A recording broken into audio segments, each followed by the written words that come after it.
Chapter 1651. Zhao Yun was now worried about two problems. First, the baby had been taken away. She was afraid that the white tiger had eaten her. This beast was very wild. Naturally, it would not keep its prey for too long. Second, the mountain forest was so big. It would not be easy to find Tian. If they were unlucky, they would not be able to find her even after a few days and nights. At that time, even if she was not eaten by the white tiger, such a small baby would starve to death if she did not eat for a few days. The more she thought about it, the more upset Zhao Yun'er became. Thinking about Tian's cute little face, it was really sad that such a small child encountered such a thing. Zhao Yun'er comforted her, but Liang Jinxiao still felt guilty. Sigh. Liang Jinxiao sighed heavily, her face full of worry. Zhao Yun'er knew that Liang Jinxiao was still upset. If they did not find Tian, Liang Jinxiao would blame it on her. Mother, don't sigh. Now is not the time to sigh. We have to think of a way quickly. Finding Tian is the most important thing. Liang Jinxiao nodded heavily. Yes. Yun'er, you're right. The most important thing now is to find Tian. Yun'er, let's go up the mountain together to look for her, okay?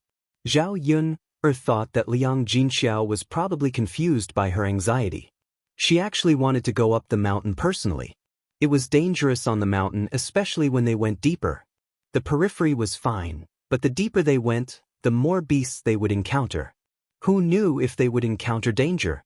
She was nimble and ran fast. She might be able to avoid them, but Liang Jinxiao could not. Liang Jinxiao was pregnant now. How could she withstand the torment?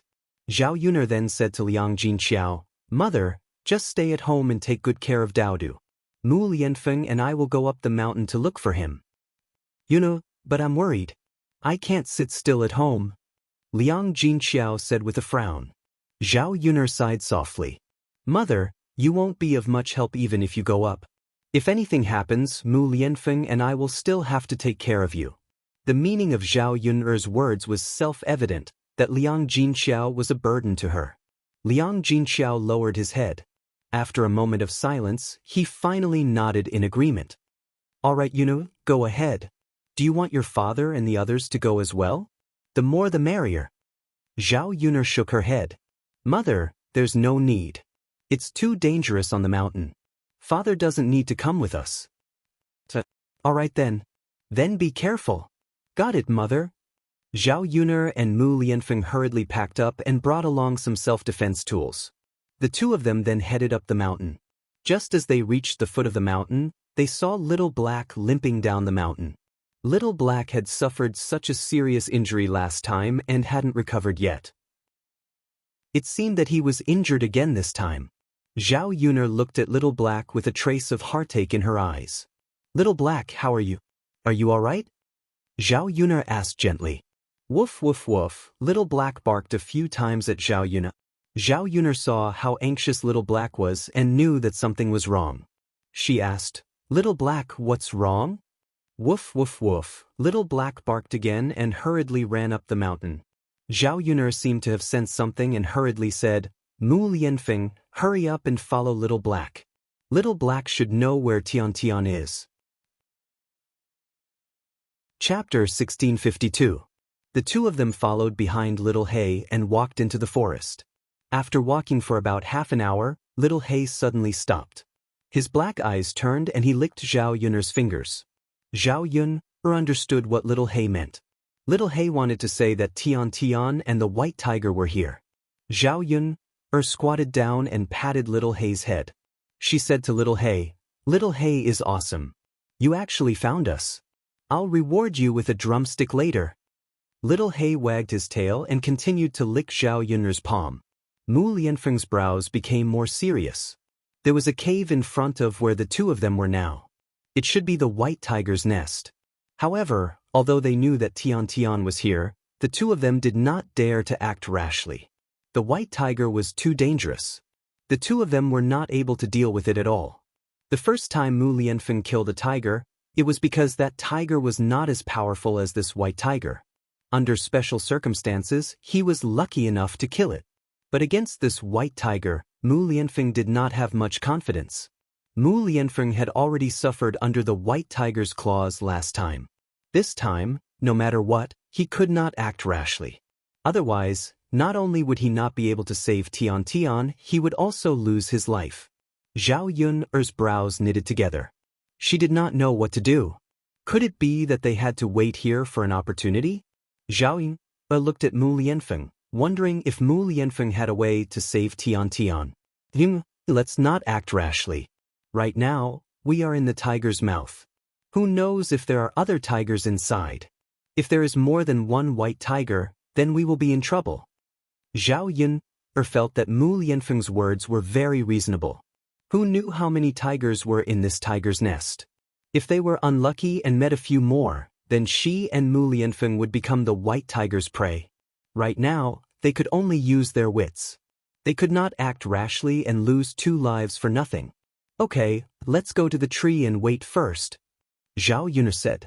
Yes, yes. Mu Lianfeng nodded in response. Before going up the tree, Zhao Yun patted Little Hei's head and said, Little Hei, find a place to hide. Don't come out if there's nothing, okay? Little Hei wagged its tail to show that it understood. Then, it turned around and found a bush to hide in. Little Hei couldn't be seen in the bush. Zhao Yun and Mu Lianfeng went up the tree one after another and waited. Although they were very anxious, at this moment, they could only can't wait. After waiting for 2 hours, there was no movement in the tiger's den. Zhao Yun couldn't sit still, now. Were they really going to continue waiting like this? Out. Let me think. Mu Lianfeng pondered for a moment and said, Why don't I lure it out? That's too dangerous. Zhao Yun hurriedly shook her head. She felt that this method was not advisable. If I don't lure it out, I don't know when the white tiger will come out. Even if Tian Tian is not eaten, she will be hungry. Mu Lianfeng thought of Tian Tian, and the worry in his heart was no less than Zhao Yun. Although Tian Tian was not his biological daughter, after this period of time, Mu Lianfeng had already treated Tian Tian as his own daughter. Zhao Yun felt that the current situation was difficult to get off. No matter which choice she made, she would be worried. Chapter 1653. Little Hei's barking helped Zhao Yun and Mu Lianfeng lure the white tiger out. This way, Mu Lianfeng and Zhao Yun had a chance to go into the cave and take a look. After Little Hei barked a few times, they heard a deafening tiger roar coming from the cave entrance. Roar! Just hearing this voice was enough to scare people. Thinking of how powerful the white tiger was, the 2 of them did not have much strength and could not easily provoke it. After a while, they saw a white tiger coming out of the cave entrance. It was the one Zhao Yun and Mu Lianfeng saw last time. The white tiger came out of the cave entrance and glanced at Little Hei. Zhao Yun's heart suddenly tightened. Little Hei would not be in any danger, right? After all, Little Hei was just a dog. How could it fight against a white tiger? Zhao Yun wanted to shout, Little Hei, run! But she was afraid that the white tiger would notice if she shouted. Not only did the plan to lure the tiger away from the mountain fail, but it also failed to save Tian Tian and implicated her. Fortunately, Little Hei seemed to have heard the words in Zhao Yun's heart and quickly ran away. The white tiger chased after Little Hei. Although she did not know if the white tiger would catch up with Little Hei or if Little Hei would be in danger, Zhao Yun did not want to care about it. Little Hei was so smart and was not an ordinary dog. It should be able to deal with it cleverly. Now, it was better for her and Mu Lianfeng to quickly go into the cave to check out the situation. After Little Hei barked, only one white tiger came out of the cave. There should not be other tigers, or else they would have come out together. At this time, the cry of a baby came from the cave entrance, but it quickly disappeared. Zhao Yun's heart skipped a beat. This cry was Tiantian's. Since Tian Tian cried just now, it meant that Tian Tian was fine. It was already a miracle that she was not eaten by the white tiger. Mu Lianfeng, let's go into the cave quickly. Mu Lianfeng responded loudly. The 2 of them came down from the tree together and ran in the direction of the cave entrance. The cave was not very big, and they walked in after a while. However, what surprised Zhao Yun and Mu Lianfeng was that there was a white tiger lying inside. This white tiger was slightly smaller than the previous one, but it was still very strong. The two tigers stayed in the cave, one was a male and the other was a female. The one that chased after Little Hay was a male tiger was a female this time. The one in the cave was a female. The most surprising thing was that the white tiger didn't seem to have any intention of hurting Tian Tian. Instead, it let Tian Tian lie on its chest. Tian Tian guessed that she was hungry. She held White Tiger's breast with her small hands and sucked on it with a smack-smack sound. The White Tiger looked at Tian Tian as if it was looking at its own child. But when Zhao Yun and Mu Lianfeng rushed in, the White Tiger's eyes suddenly became very tired. When it looked at Mu Lianfeng and Zhao Yun, the two of them felt a chill in their hearts. The two of them were stunned. The White Tiger could pounce on them at any time. They did not dare to move half a step. The current situation made them even more anxious. They had already come in, but who knew that there would be a white tiger? However, the white tiger was not easy to deal with. It was hostile to the two of them. As long as they took a step forward, it could get up at any time and pounce on them. What should we do? Zhao Yun asked in a low voice in Mu Lianfeng's ear. Directly snatch it? It seemed impossible. Whether they could deal with this white tiger, Zhao Yun knew her own limits. Mu Lianfeng did not answer. He also did not know. Chapter 1654. For example, when the tigress had her own cub, it was like this. Right now, this tigress treated Tian Tian as its own child. Not only did it not eat Tian Tian, but it also had to feed Tian Tian. If they were to snatch Tian Tian away now, to the tigress, it would be the same as snatching away its child. It would never allow it. If they were to forcefully snatch Tian Tian away, they would be the ones to get hurt and suffer losses. They were afraid of angering the tigress. Originally, the tigress did not intend to hurt Tian Tian, but in the end, it changed its mind and ate Tian Tian. If that happened, it would be too late to regret it. If Tian Tian was not lying on the tigress' chest and drinking milk, the tigress would probably have gotten up from the ground and attacked them. Seeing that Zhao Yun and Mu Lianfeng had not left, the tigress raised its fangs, as if threatening Zhao Yun and Mu Lianfeng to quickly get out of the cave. If they did not leave, it would not be polite. Zhao Yun and Mu Lianfeng looked at each other. At this moment, there was movement outside the cave. It seemed that the tigress was coming back. Let's hurry up and leave first. It should be fine tomorrow. We'll find a chance to come again next time. In order to comfort the two of them, Mu Lianfeng pulled Zhao Yun's hand, and the two of them hurriedly retreated from the cave. Sure enough, not long after the two of them came out, they saw the tigress return and enter the cave. They did not retreat in time. They were afraid that if they bumped into the white tiger, the situation would be very bad.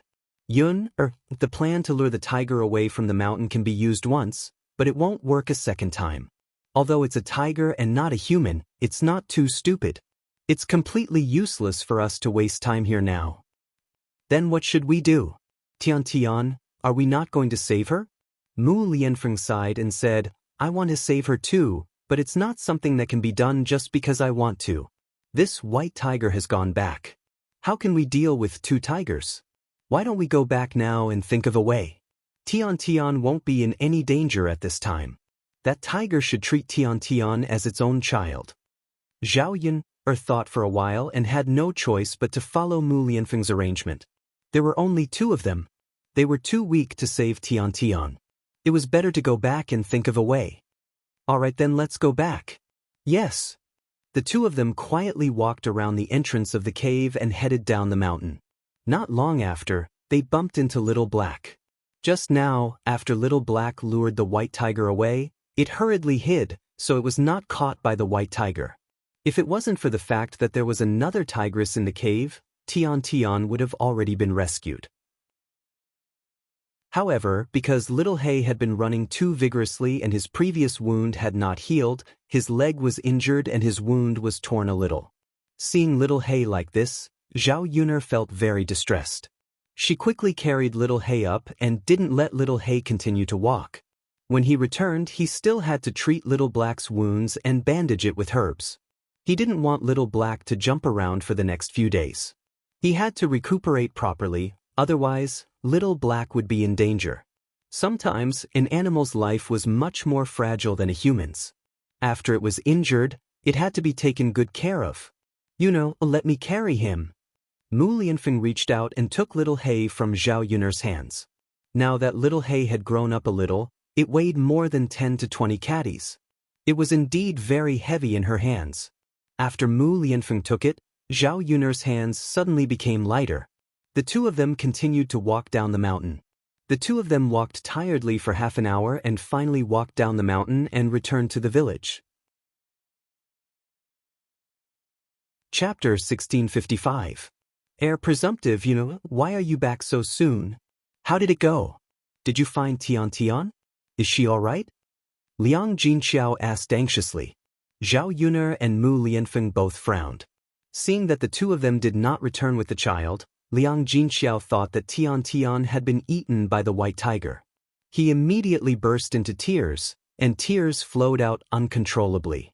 Seeing that Liang Jinxiao was in tears, Zhao Yun'er hurriedly said, "Mother, although we couldn't save Tian, she's fine now."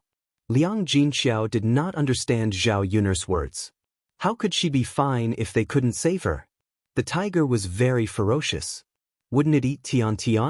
Zhao Yun'er comforted Liang Jinxiao with a few words and told him about the situation that she and Mu Lianfeng encountered when they were looking for Tian. After hearing Zhao Yun'er's account, Liang Jinxiao opened his mouth in shock. He had lived for decades, but this was the first time he had heard of such a situation. The tiger took the child away, but not only did it not eat it, it even fed the child milk. Did this mean that Tian was really fine? The tears that had been flowing uncontrollably finally stopped. Zhao Yun'er tugged at Liang Jinxiao's hand and said, "All right, mother, don't cry. Let's slowly think of a way." Sigh, "All right, that's all we can do now. As long as the child is fine, we have a chance to save her." Yes. Zhao Yun'er nodded. It was already past lunchtime. Liang Jinxiao and Zhao Wenhua were anxiously waiting at home and were not in the mood to eat. Zhao Yun'er and Mu Lianfeng were a little hungry after going up and down the mountain. Zhao Yun'er said, "Mother, let's think of another way. Let's hurry up and prepare something to eat. Everyone hasn't eaten lunch yet. You must be hungry, right?" "All right, Mother will prepare it." "All right. Mother, just make something simple." "All right, then let's make a few bowls of noodles. It's more convenient that way." "All right." Liang Jinxiao responded and turned to go into the kitchen. They made do with some vegetarian noodles for lunch, but it was not too shabby. Liang Jinxiao took a few eggs out of the chicken coop. Since they had a few chickens, they receive a few eggs, enough for their family. Normally, the people in the countryside wouldn't eat the eggs laid by other people's chickens. Instead, they would save the eggs to exchange for money or use the eggs to exchange for other daily necessities. Now that the third branch's life was getting better and better, Liang Jinxiao didn't think about being thrifty in this aspect. Basically, the eggs that the chickens laid were eaten to nourish the children's bodies. Frying. After Liang Jinxiao fried an egg for each of them, he added some lard and half a pot of water. He started to heat it up and then sprinkled a few handfuls of noodles into it. He estimated that the noodles would be enough for a family. In a few minutes, the noodles were ready. He sprinkled some chopped green onions into the noodles when he took them out of the pot. It was not as fragrant as meat, but the noodles were not bad. Especially the fragrance of the chopped green onions. It felt like they could smell it from afar. He added a few fried eggs and cooked them together. It was just right to increase the freshness of the noodles. It did not take long to cook. To the country people, it was already a delicacy. Liang Jinxiao scooped a bowl of noodles for each of them and called for them to eat. Chapter 1656. Liang Jinxiao hurriedly stopped Zhao Yun. "Yuna, eat slowly. Don't eat in such a hurry, or you'll burn your throat. The noodles are very hot.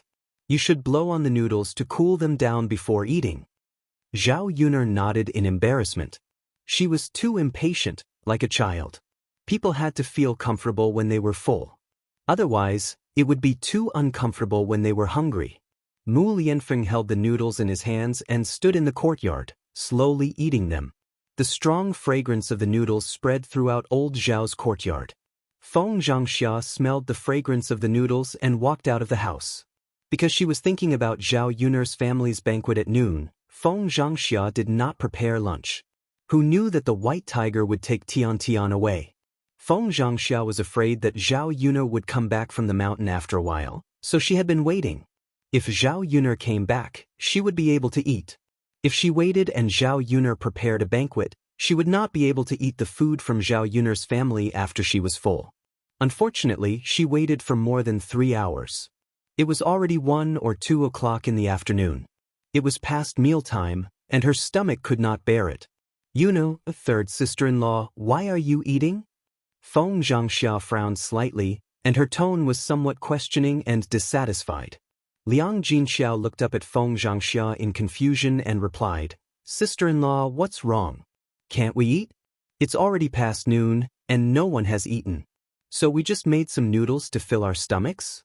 Is there something wrong?" Feng Xianxia's face suddenly darkened. Didn't they say that they were going to prepare a banquet at noon? Now that Zhao Yun'er had finally come back, the third branch only made some noodles. Wasn't she waiting in vain? Third sister-in-law, isn't your family preparing a banquet at noon? Don't you want to prepare it? Why are you only eating noodles for lunch? Liang Jinxiao frowned slightly and explained to Feng Xianxia, "Sister-in-law, Yun'er just came back and she's hungry. If they were to prepare for the banquet at this time, who knew when they would be able to eat it? Why don't we make some noodles for lunch? It's convenient and fast, and we don't have to go hungry."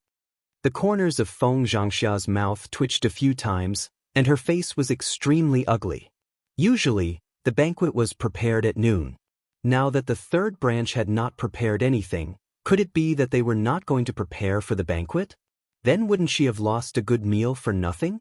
Third sister-in-law, your family has bought all the vegetables. If you don't prepare the banquet today at noon and wait until tomorrow at noon, the vegetables you bought will probably spoil in this season, especially the meat. Yun'er had spent money on it. She couldn't let it go to waste. I saw that Yun'er bought a lot of groceries today. Your family won't be able to finish them all. Liang Jinxiao said, "Sister-in-law, it's okay. The banquet will be prepared at night. The vegetables won't spoil as long as they don't stay overnight. We're a family. We can eat whatever we want at noon or at night. There's no need to be so particular. Besides, Yun'er did have something to do today, so she was delayed. Don't you think so, sister-in-law?" Feng Xianxia quickly nodded and said, "Yes, yes, yes. Third sister-in-law, you're right. Our old Zhao family can eat together either at noon or at night. The banquet is still necessary. After all, it's for the sake of celebration." Feng Xianxia's originally gloomy face suddenly looked much better. Chapter 1657. Zhao Yun'er rolled her eyes in her heart. This Feng Xianxia, although her mouth sounded nice, in fact, who didn't know that she was thinking about her family's food in her heart? It was true that other people's things were good, and she couldn't wait to take a little bit of advantage. Liang Jinxiao responded, and the smile at the corner of his mouth was a little resentful. Zhao Yun'er also didn't pay attention to Feng Xianxia at all. The banquet at night indeed had to be prepared. The meat that was bought must be eaten on the same day, otherwise it would be easy to spoil. After all, the weather was getting hotter, and there was no refrigerator in ancient times. Thinking of the refrigerator, Zhao Yun'er suddenly thought of using saltpeter to make ice. When she was young, not every house had a refrigerator, but the people in the village would sell popsicles and ice cream. At that time, a popsicle cost 2 cents, but they ate it with relish. The person who sold the popsicles would put the ice into a box and then cover it with a quilt. This way, the temperature would be kept low and the ice in the box would not melt. This was equivalent to a small, simple refrigerator. In the era where refrigerators were rare, this method was used to preserve the popsicles. If she were to use saltpeter to make ice now, she could put the ice into a small sealed box and then cover it with a quilt. This way, even if the weather was hot, she could put the food or ingredients from last night into this simple refrigerator. It wouldn't spoil, and it wouldn't waste the ingredients. This would have to wait until she had time to do it, and she was not in the mood at all. As long as Tian Tian didn't come back, her heart would be in suspense. She didn't want to organize the banquet at night. She thought that even if she didn't organize the banquet tonight, she would have to make it up. It would be better to do it directly.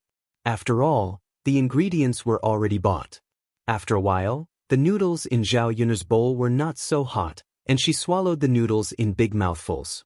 Liang Jinxiao also came out of the kitchen with a bowl of noodles. At noon, he made do with the noodles, afraid that it would be a waste if they couldn't finish it. At the banquet at night, there would be no leftovers, so Liang Jinxiao estimated that he made a bowl for each person. When she finished filling her bowl, the pot was filled with soup, so it wouldn't be a waste if she ate it. Zhao Yun'er glanced at Liang Jinxiao's bowl and saw that there were eggs in everyone's bowls except for Liang Jinxiao's. Zhao Yun'er frowned and asked, "Mother, why don't you have eggs? Didn't you cook one for yourself?" Liang Jinxiao smiled and replied, "It's fine. Yun, Mother doesn't need to eat. You too can eat." Zhao Yun'er's frown deepened. "Mother, how can you do this? You're not willing to eat it yourself, so you're saving it for us?" "Mother, you don't need to eat. It's not like I'm saving it on purpose." Liang Jinxiao continued to smile. Zhao Yun'er showed a poker face. Sometimes she really couldn't stand Liang Jinxiao. Just like her mother from the 21st century, she always gave good things to her family and never ate them herself. It was just an egg. What was the point of saving it? "Mother, you're not like before. You're pregnant. Don't not eat. If you don't eat, how can you replenish your nutrition? What about the child in your belly? Even if you don't think for yourself, you have to think for the child." Zhao Yun'er lectured as if she was an elder who needed to be lectured. She switched her role with Liang Jinxiao's. Chapter 1658. Zhao Yun'er sighed and said, "Mother, the past is the past, and the present is the present. How can the past be compared to the present? Don't say so much now. The most important thing is to take good care of your body. Come, Mother, eat the egg in my bowl. I'm fine." With that said, Zhao Yun'er picked up the untouched egg in the bowl and placed it in Liang Jinxiao's bowl. Liang Jinxiao was slightly stunned and hurriedly wanted to return the egg to Zhao Yun. Zhao Yun moved the bowl to the side and said, "Mother, just eat it. Don't give it back to me." Liang Jinxiao frowned and sighed. "Yun, you little girl, eat it yourself. Why are you giving it to Mother?" "Mother, I'm not pregnant, so I don't need to nourish my body. You're pregnant, so naturally, you have to eat more." Zhao Wenhua watched from the side and smiled at Liang Jinxiao. "Yun'er's mother, just eat it when Yun'er asks you to. Don't delay. Next time, if there's anything good, you have to be the first to eat it." Liang Jinxiao was helpless when she saw that Zhao Wenhua was also persuading her. Looking at the egg in the bowl, Liang Jinxiao thought about how filial her daughter was and how the family's life was getting better and better. Tears welled up in her eyes. "How about this? Mother will eat the egg, but we have to split it in half. Otherwise, Mother won't eat it."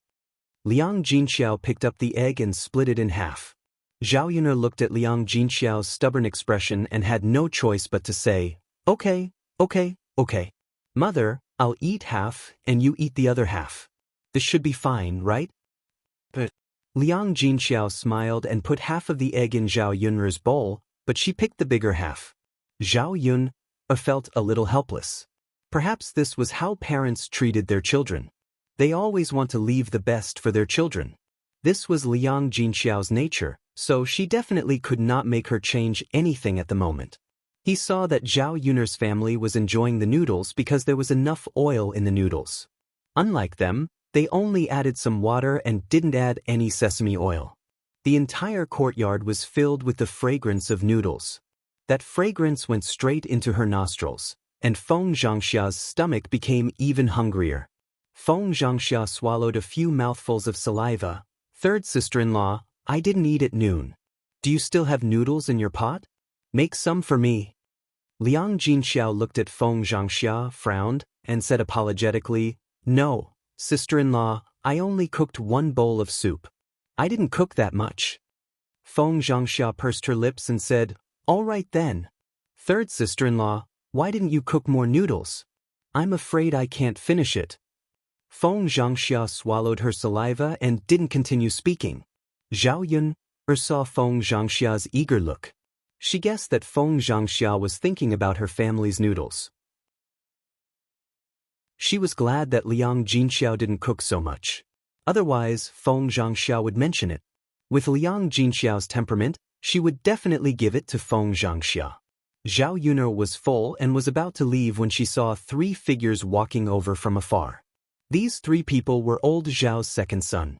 Today, Zhao Wenshui had no choice but to go to Li Chuang's maternal home and bring Li Chuang back.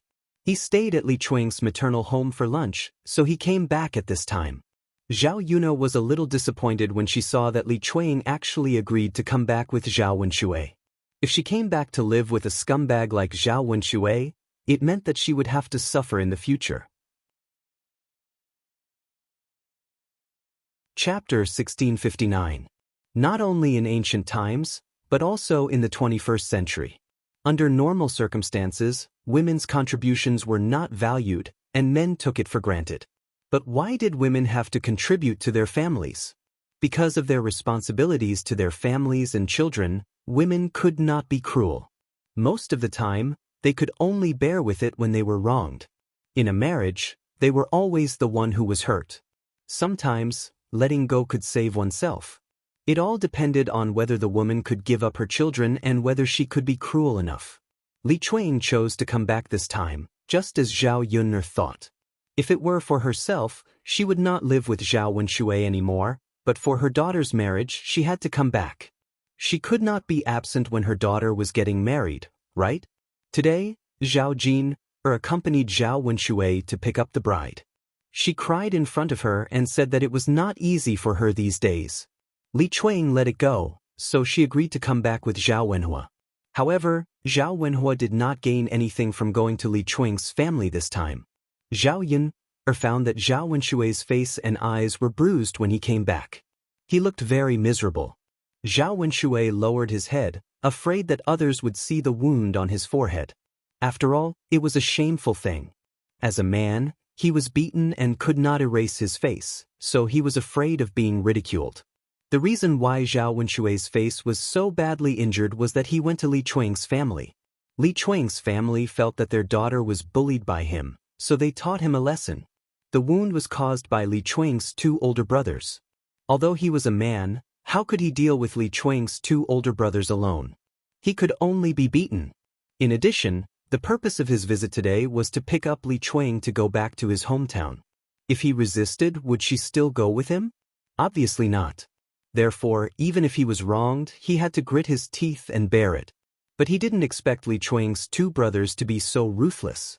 They beat him so badly that he couldn't show his face in public. As soon as Zhao Wenshui and Li Chuang returned, old Zhao's family members hurried to greet them. They all greeted Li Chuang enthusiastically. Second sister-in-law, you're back. Second sister-in-law is finally back. Second sister-in-law. After all, they were family. When Li Chuang came back, they had to say a few words. Otherwise, if Li Chuang ran away again, the second branch would cause trouble for the other branches. If Li Chuang didn't leave this time, old Zhao's family wouldn't have to deal with all these troubles.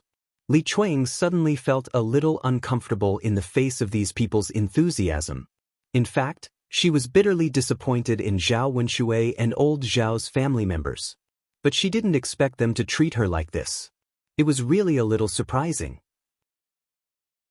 Hearing the noise outside, Zhao Baoshan hurried out of the room and said to Li Chuang, second sister-in-law, you're back. It's good that you're back. It's good that you're back. Father. Li Chuang called. No matter what, Zhao Baoshan was talking to her, so she had to reply politely. Zhao Baoshan showed a rare smile when he called her. He had been sullen these days because of these trivial matters at home. As people got older, what they wanted most was a harmonious family and a happy family. Chapter 1660.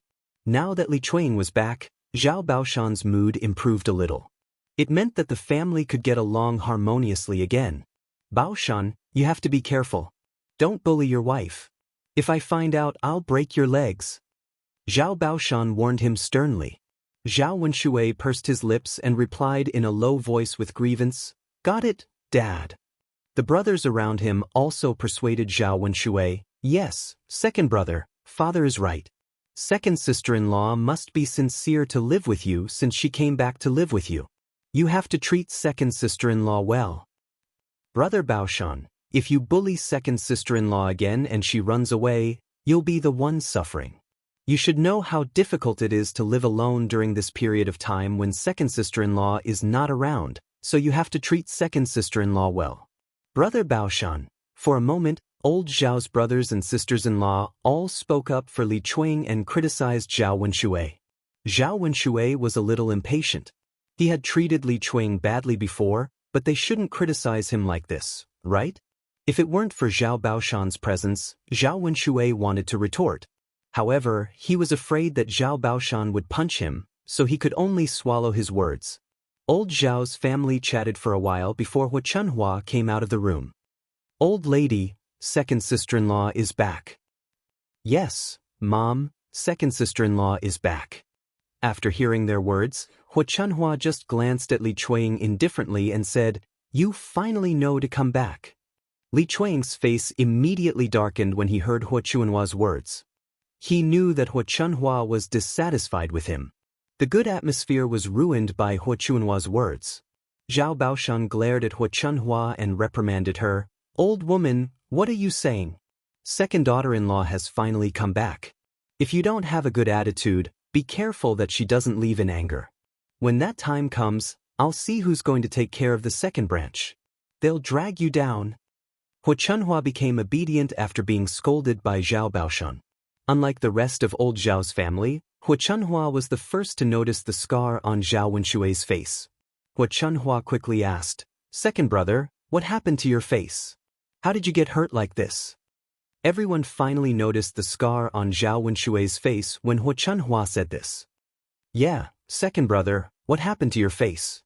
Why is it swollen like a pig's head?" "Second brother, your face is badly hurt. Are you okay? Who hit you?" Zhao Wenshui glanced at Li Chuang when he was asked this question. He lowered his head and said aggrievedly, "My face got hurt because I went to bring Jing's mother home." "What do you mean? Second brother?" "What do I mean? What do you mean? I was beaten up by Jing's two uncles. They were so ruthless that my face got beaten up like this." Hu Chunhua immediately exploded when she heard that he was beaten up by Li Chuang's two older brothers. She angrily scolded, "What? Second brother, Jing's uncles dared to beat you up like this? This is too much. They beat you up in his house. Aren't they afraid of injuring or crippling him?" Chapter 1661. Mother. Li Chuang felt very uncomfortable after being scolded by Hu Chunhua. She stopped him? Why did she stop him? Her brothers were standing up for her. Zhao Wenshui was in the wrong. What was wrong with teaching him a lesson? If she ran over to stop Zhao Wenshui after he was beaten, her two brothers would feel disappointed. Hu Chunhua's mouth was unforgiving. She scolded and rolled her eyes. "Don't say that my second son doesn't treat you well. Look at you. You're the same.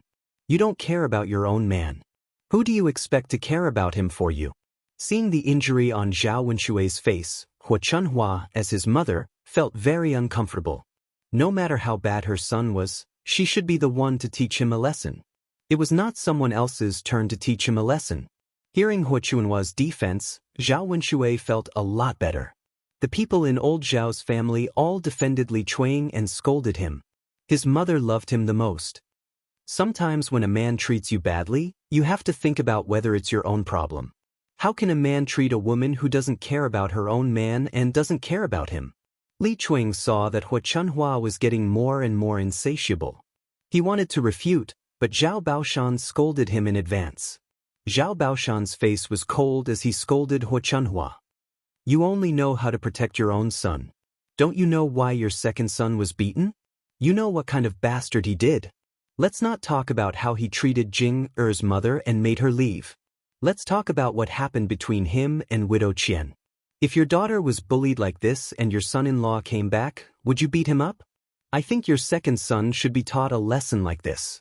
It was a good beating. It was worth it. If he didn't beat him up, he wouldn't have remembered this lesson.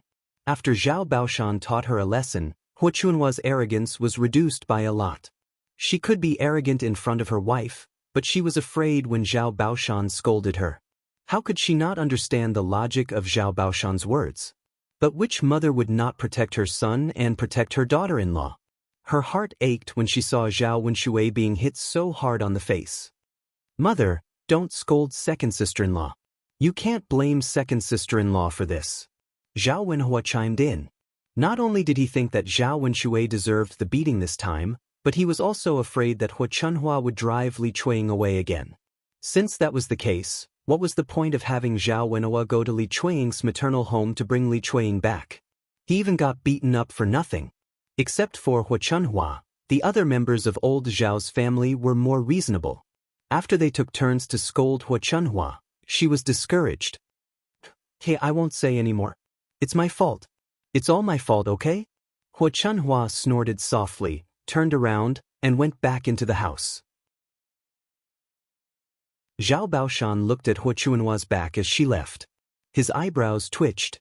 He felt that old Zhao's family had so many discordant things because of Hu Chunhua. So what if she didn't say a few words? She would only be happy when the whole family was unhappy. Fortunately, there was no big conflict. When he went back, he would talk to her and tell her not to bully his wives. Second sister-in-law, you must be tired from the journey. Go back to the house and rest. Chapter 1662. After such a long journey, Li Chuang was indeed a little tired. After listening to old Zhao's family, she went into the second branch's house. Old Zhao's family, who had gathered together, also dispersed. This was because the news of the white tiger coming down from the mountain to the village had spread. During the day, the villagers didn't wander around the village except for those who had to go out to do work. They were afraid that an accident would happen and they would be eaten by the white tiger on the mountain. Nothing was more important than life these days. If you lost your life, you would lose everything. Zhao Yun felt that she shouldn't give up eating for fear of choking.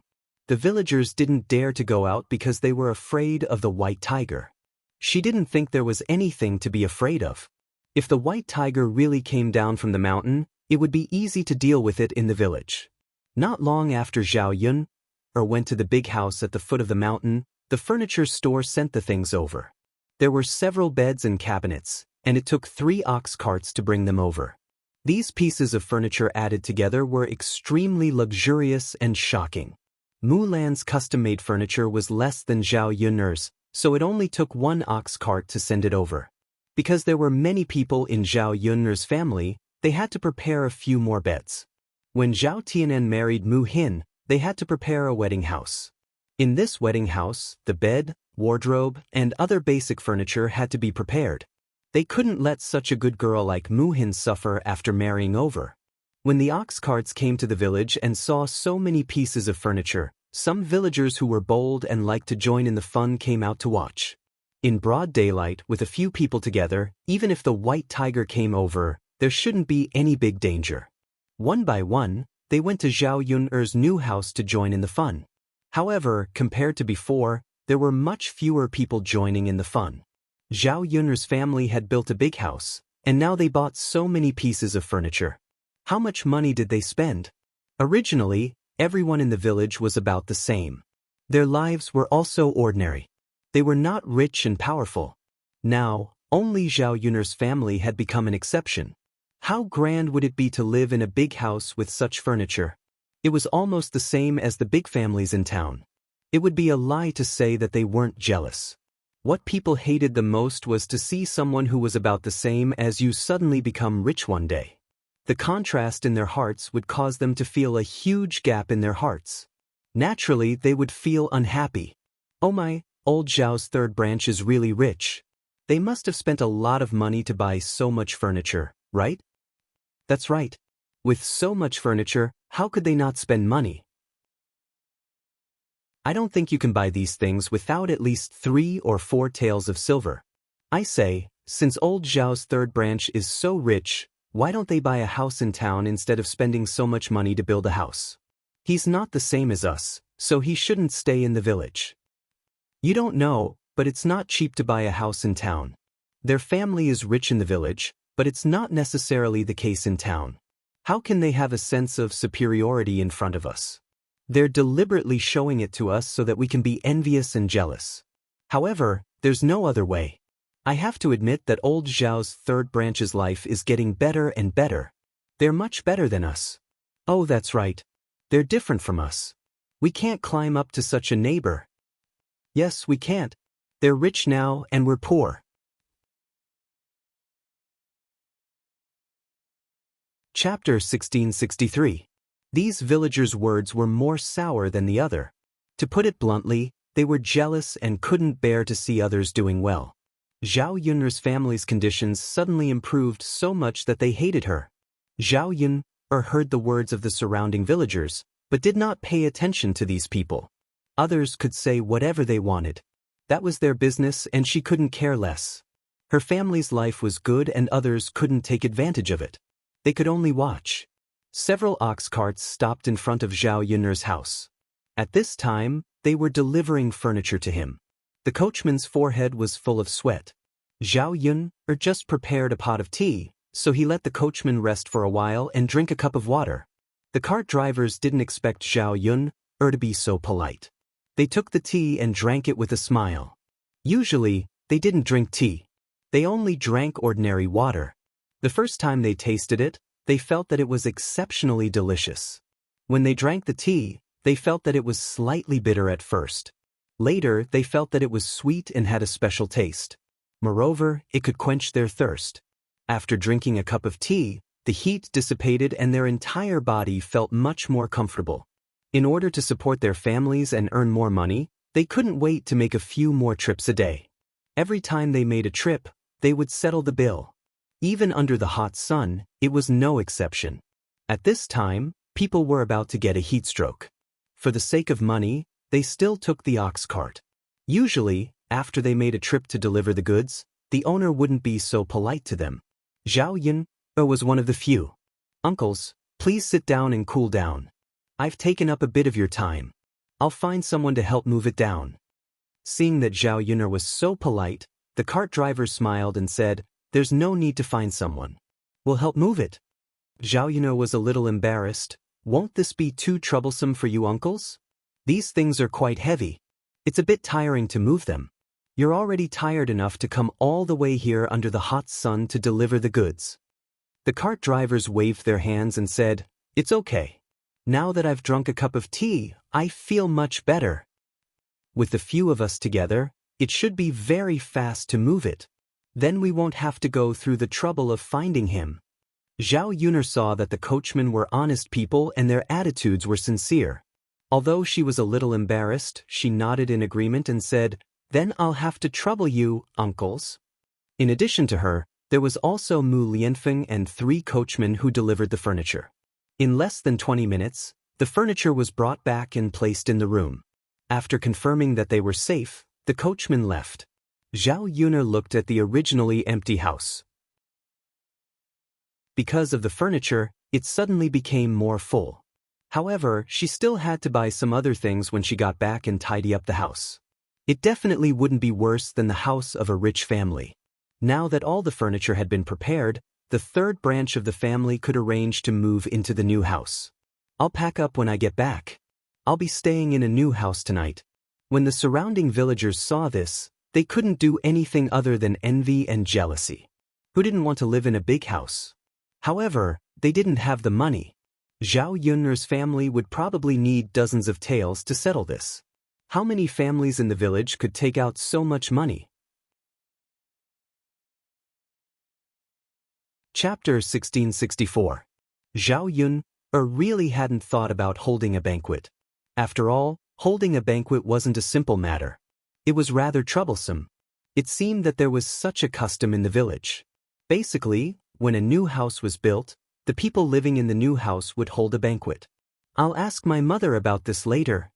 Zhao Yun replied with a smile. It would be better if they didn't have to hold a banquet. If they had to, they would take care of it together with Liang Jinxiao. It wasn't as if their family hadn't held one before.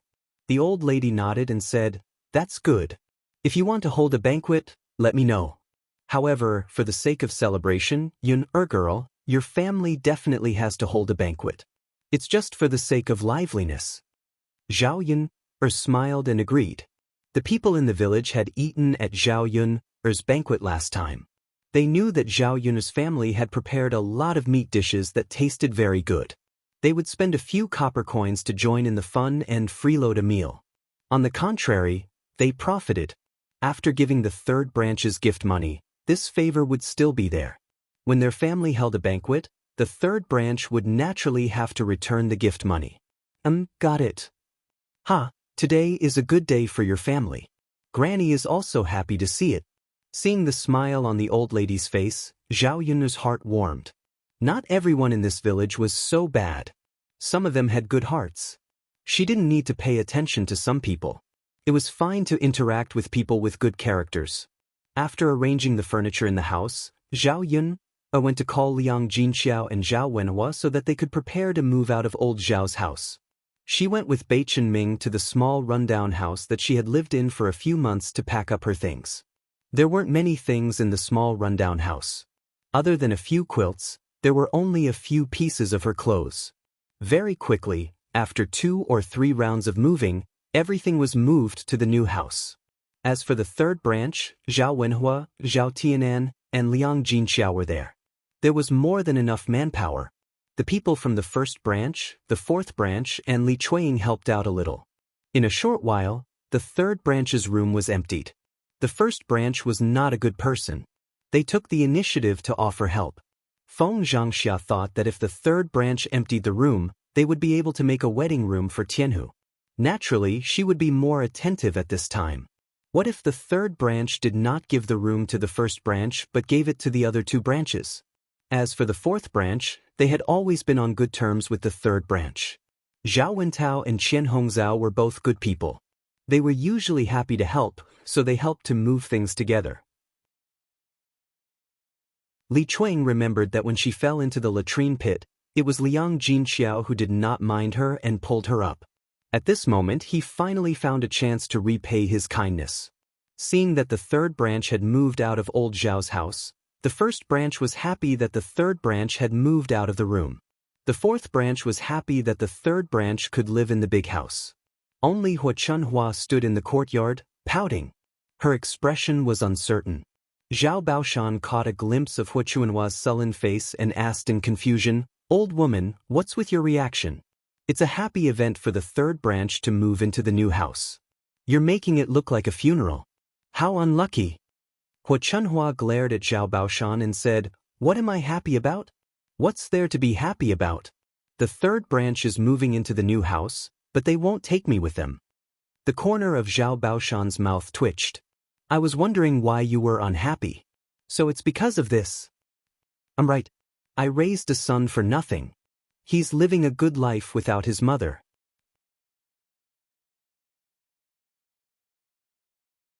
Chapter 1665. Playing dumb? Why would I play dumb? You know very well that Yun is the one who built the house. Why are you arguing with third brother? That Yun girl is not a good person. Our old Zhao family has raised her for nothing. Zhao Baoshan snorted. All right. No one is to blame for this. If you want to blame someone, blame yourself. Blame yourself for making a wrong judgment back then. Tell me, if you were nicer to Yun back then, she might have been nicer to you back then.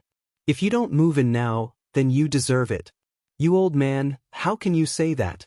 You only know how to speak up for that girl. Hua Chunhua complained with great dissatisfaction.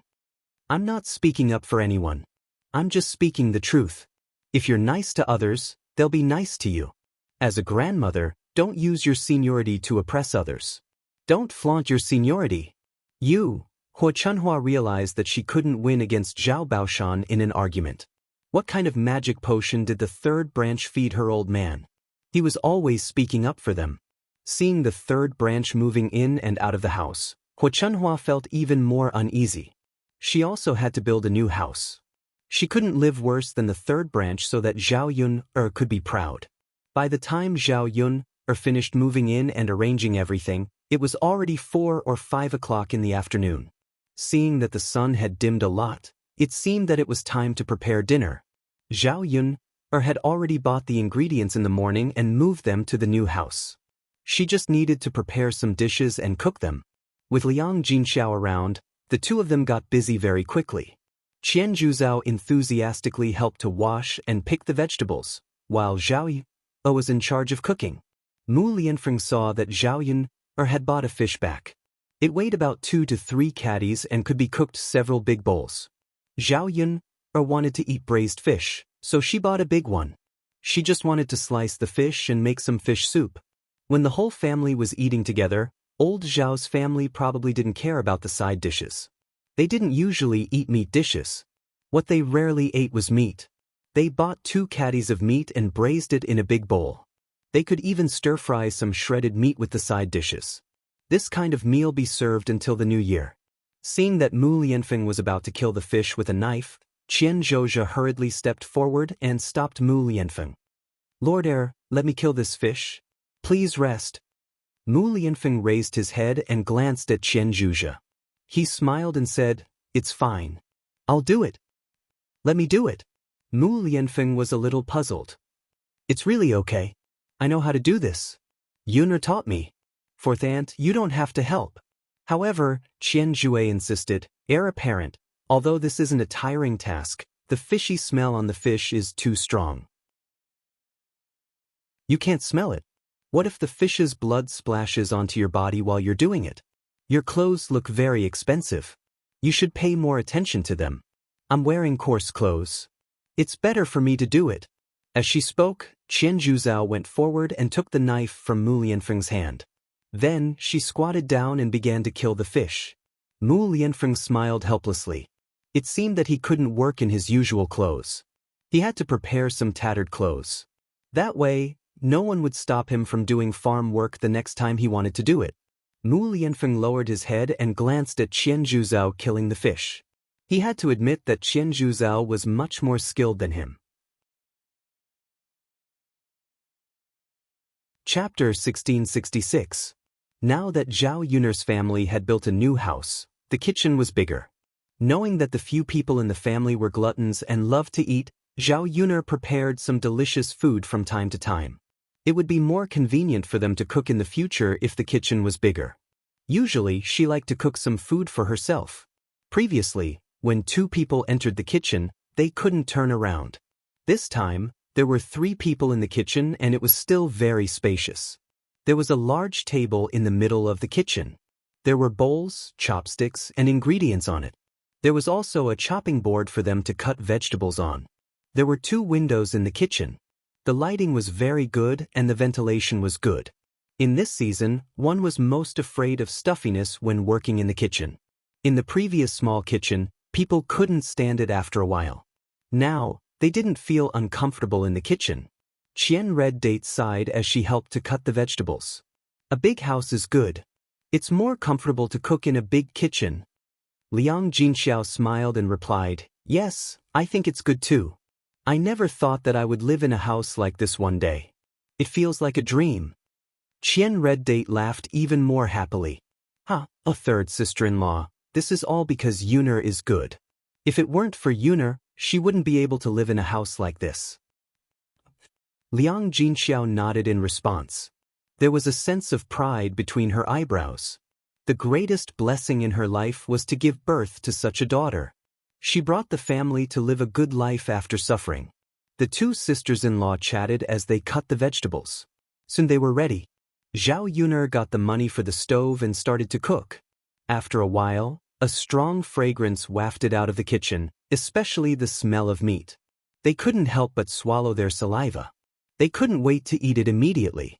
At this moment, in addition to being tempted by the smell of Zhao Yuner's cooking, they were also hungry because they moved back and forth in the afternoon. There was a lot of work to do. The noodles they ate at noon were easy to digest but not filling. Now, they only felt that their stomachs were empty. In the kitchen, Zhao Yuner quickly cooked a few dishes. In the evening, old Zhao's family came over.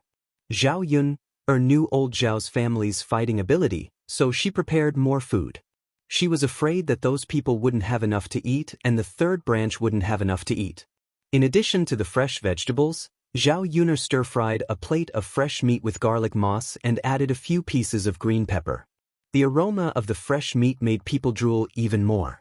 In addition, he also prepared a bowl of loofah egg soup and a plate of scrambled eggs. In total, there were more than 10 dishes on the table. Yuner girl, that's enough. You don't have to cook anymore. Qian Hongzhao hurriedly said after seeing Zhao Yuner cook so many dishes. He was afraid that Zhao Yuner would cook too much and not be able to finish it. If he couldn't finish it in this season, it would go bad easily. What a waste. Zhao Yuner glanced at the dishes on the table. She was not sure. Under normal circumstances, 10 or 20 dishes would be enough. However, old Zhao's gluttonous family members, especially Zhao and Shui, could eat a lot by themselves. After hesitating for a while, Zhao Yuner said, "Fourth aunt, let's cook a few more dishes. Anyway, there are still dishes." "Hey, girl, you're really not shabby when you're inviting people." "It's my duty," Zhao Yuner said while her hands didn't stop moving. The stove was burning wood and the fire was very strong. A dish could be cooked in the pot for a few minutes. It was more convenient to cook vegetables without stewing.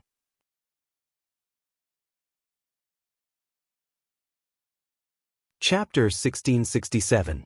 The pancakes were made with flour and a few eggs. They were mixed together and then heated up in a pot. Some rapeseed oil was added and then dropped into the pot. One side of the pancake was cooked, turned over, and pasted on the other side. Because of the addition of eggs, the pancake was golden yellow. It was beautiful and fragrant, making people salivate. After a while, the food was finally ready. Zhao stood in front of the stove, and her forehead was covered with sweat. Her back was also soaked. She had to wash it well at night and then go to bed. "Dinner is ready, dinner is ready. Everyone, sit down quickly." Liang Jinxiao greeted old Zhao's family with a smile. Zhao Yun ordered a large round table among the furniture. Old Zhao's family could squeeze together and eat at the same table. Under normal circumstances, a table could not sit so many people. The women had to stand and not eat at the table. Now that they could all sit down, they were naturally happy. "I've been hungry for a long time after smelling Yuner's food. After waiting for so long, it's finally time. Yuner's cooking is amazing. Let's not be stunned and eat quickly." "Yes, yes, yes, let's eat quickly." Old Zhao's family was together and did not stand on ceremony. It was rare for them to eat such good food, so they immediately ate heartily. Zhao Yun could not help but think of Tian Tian in the tiger's den and lost her appetite. Faced with a table full of good food, she only picked a little bit to eat. These dishes were chewed in her mouth like chewing wax, and she could not taste anything. The men ate and drank. It was the first time since they separated that they had a meal at the same table. Zhao Baoshan was suddenly filled with emotions. He was looking forward to seeing his family together and watching his family live in harmony. Now that they had separated and lived their own lives, he felt that they were not a family. The women ate faster and soon finished their food and left the table. The men continued to raise their wine glasses and drink happily together. There were still many dishes left on the table. Zhao Yuner persuaded the ants to eat more. If they couldn't finish it, they would probably fall ill tonight. By tomorrow, these dishes would definitely be spoiled. "Yuner girl, we won't hold back either. This time, we really can't eat anymore even if our stomachs burst. If he could stomach it, he would definitely eat it. I have nothing to say about your craftsmanship." "That's right, Yuner girl, your cooking is too delicious. It tastes really good. It's just that you made too much. I reminded you not to make so much. You definitely won't be able to finish it." Zhao Yuner smiled. "I'm fine. Not being able to finish the meal was better than not having enough." If she didn't enjoy the meal to her heart's content, she would say that her family's hospitality wasn't good enough.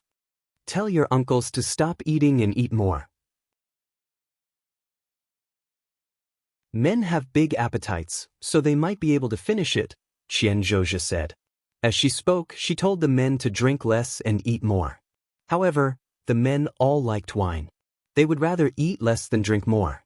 The wine that Zhao Yunhe bought tasted different from the wine that ordinary people in the village drank. It was good wine, so the men drank happily. Among the men, the one who drank the most was Zhao Wenshui. Zhao Wenshui had not drunk much wine in the past few days, so he was very greedy. He poured big bowls of wine into his stomach and he was drunk.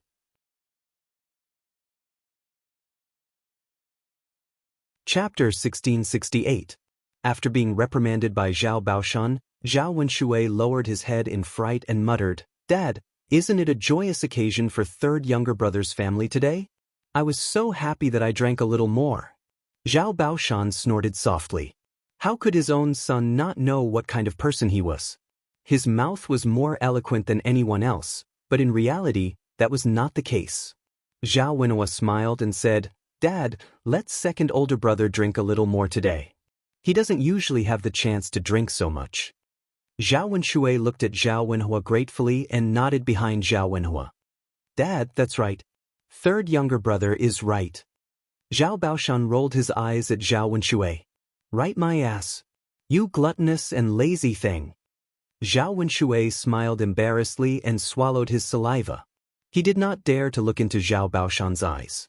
Zhao Yun stood at the side and suddenly felt that Zhao Baoshan was a little cute. He liked to speak the truth and make people speechless. "Hey!" Zhao Wenshui suddenly shouted. Everyone at the table looked at Zhao Wenshui, thinking that something big had happened to Zhao Wenshui. Zhao Wenshui frowned and said faintly, "I drank so much that I can't hold my pee. I'm going to pee." Everyone at the table was speechless. Did he need to say such things out loud? Couldn't he just go to pee secretly? They thought that something big was going on. Zhao Baoshan glared at Zhao Wenshui angrily. "It said that lazy people shit and pee a lot. It's true." Zhao Wenshui felt wronged. He was holding his pee because he drank too much. How could that have anything to do with laziness? "Dad? All right, Dad. Stop scolding second older brother. Second older brother, do you want me to send you to the toilet? You drank too much. Are you okay alone?" Zhao Wenshui stood up and waved his hand. Of course. There's no need for you to send me off. I'll go by myself and be back soon." "Second brother, can you really do it?" "Of course, I just drank some wine. What could happen?" Zhao Wenshui said as he staggered out of the room. Old Zhao's family didn't think too much about it and continued drinking at a table. At this time, Feng Xianxia was defecating in the toilet. After eating so much all at once, his stomach was full, so he had some indigestion. Now, he was in the latrine pit. However, after squatting for more than 10 minutes, he didn't manage to do anything. "Ouch!" Feng Xianxia cried out softly. The pain was unbearable. If she had known earlier, she wouldn't have eaten so much. She wouldn't have had to suffer now. Unfortunately, there was no use in regretting. The pain would continue to hurt, and he didn't know when it would get better.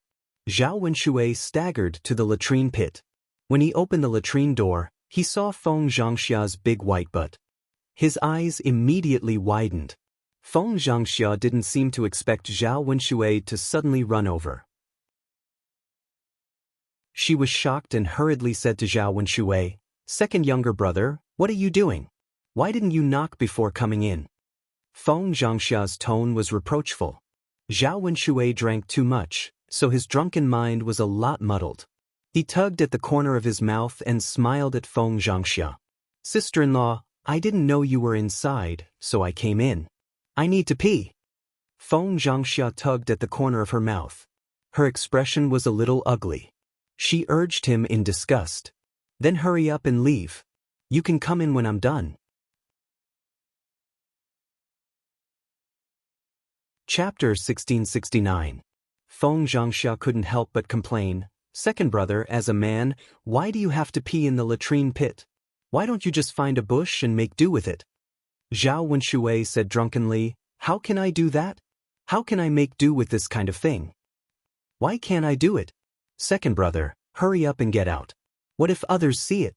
Feng Xianxia was even more impatient as she drove him away. If others knew that her sister-in-law's brother-in-law had seen her buttocks, they would definitely laugh at her. It wouldn't be a big deal, but it might be spread.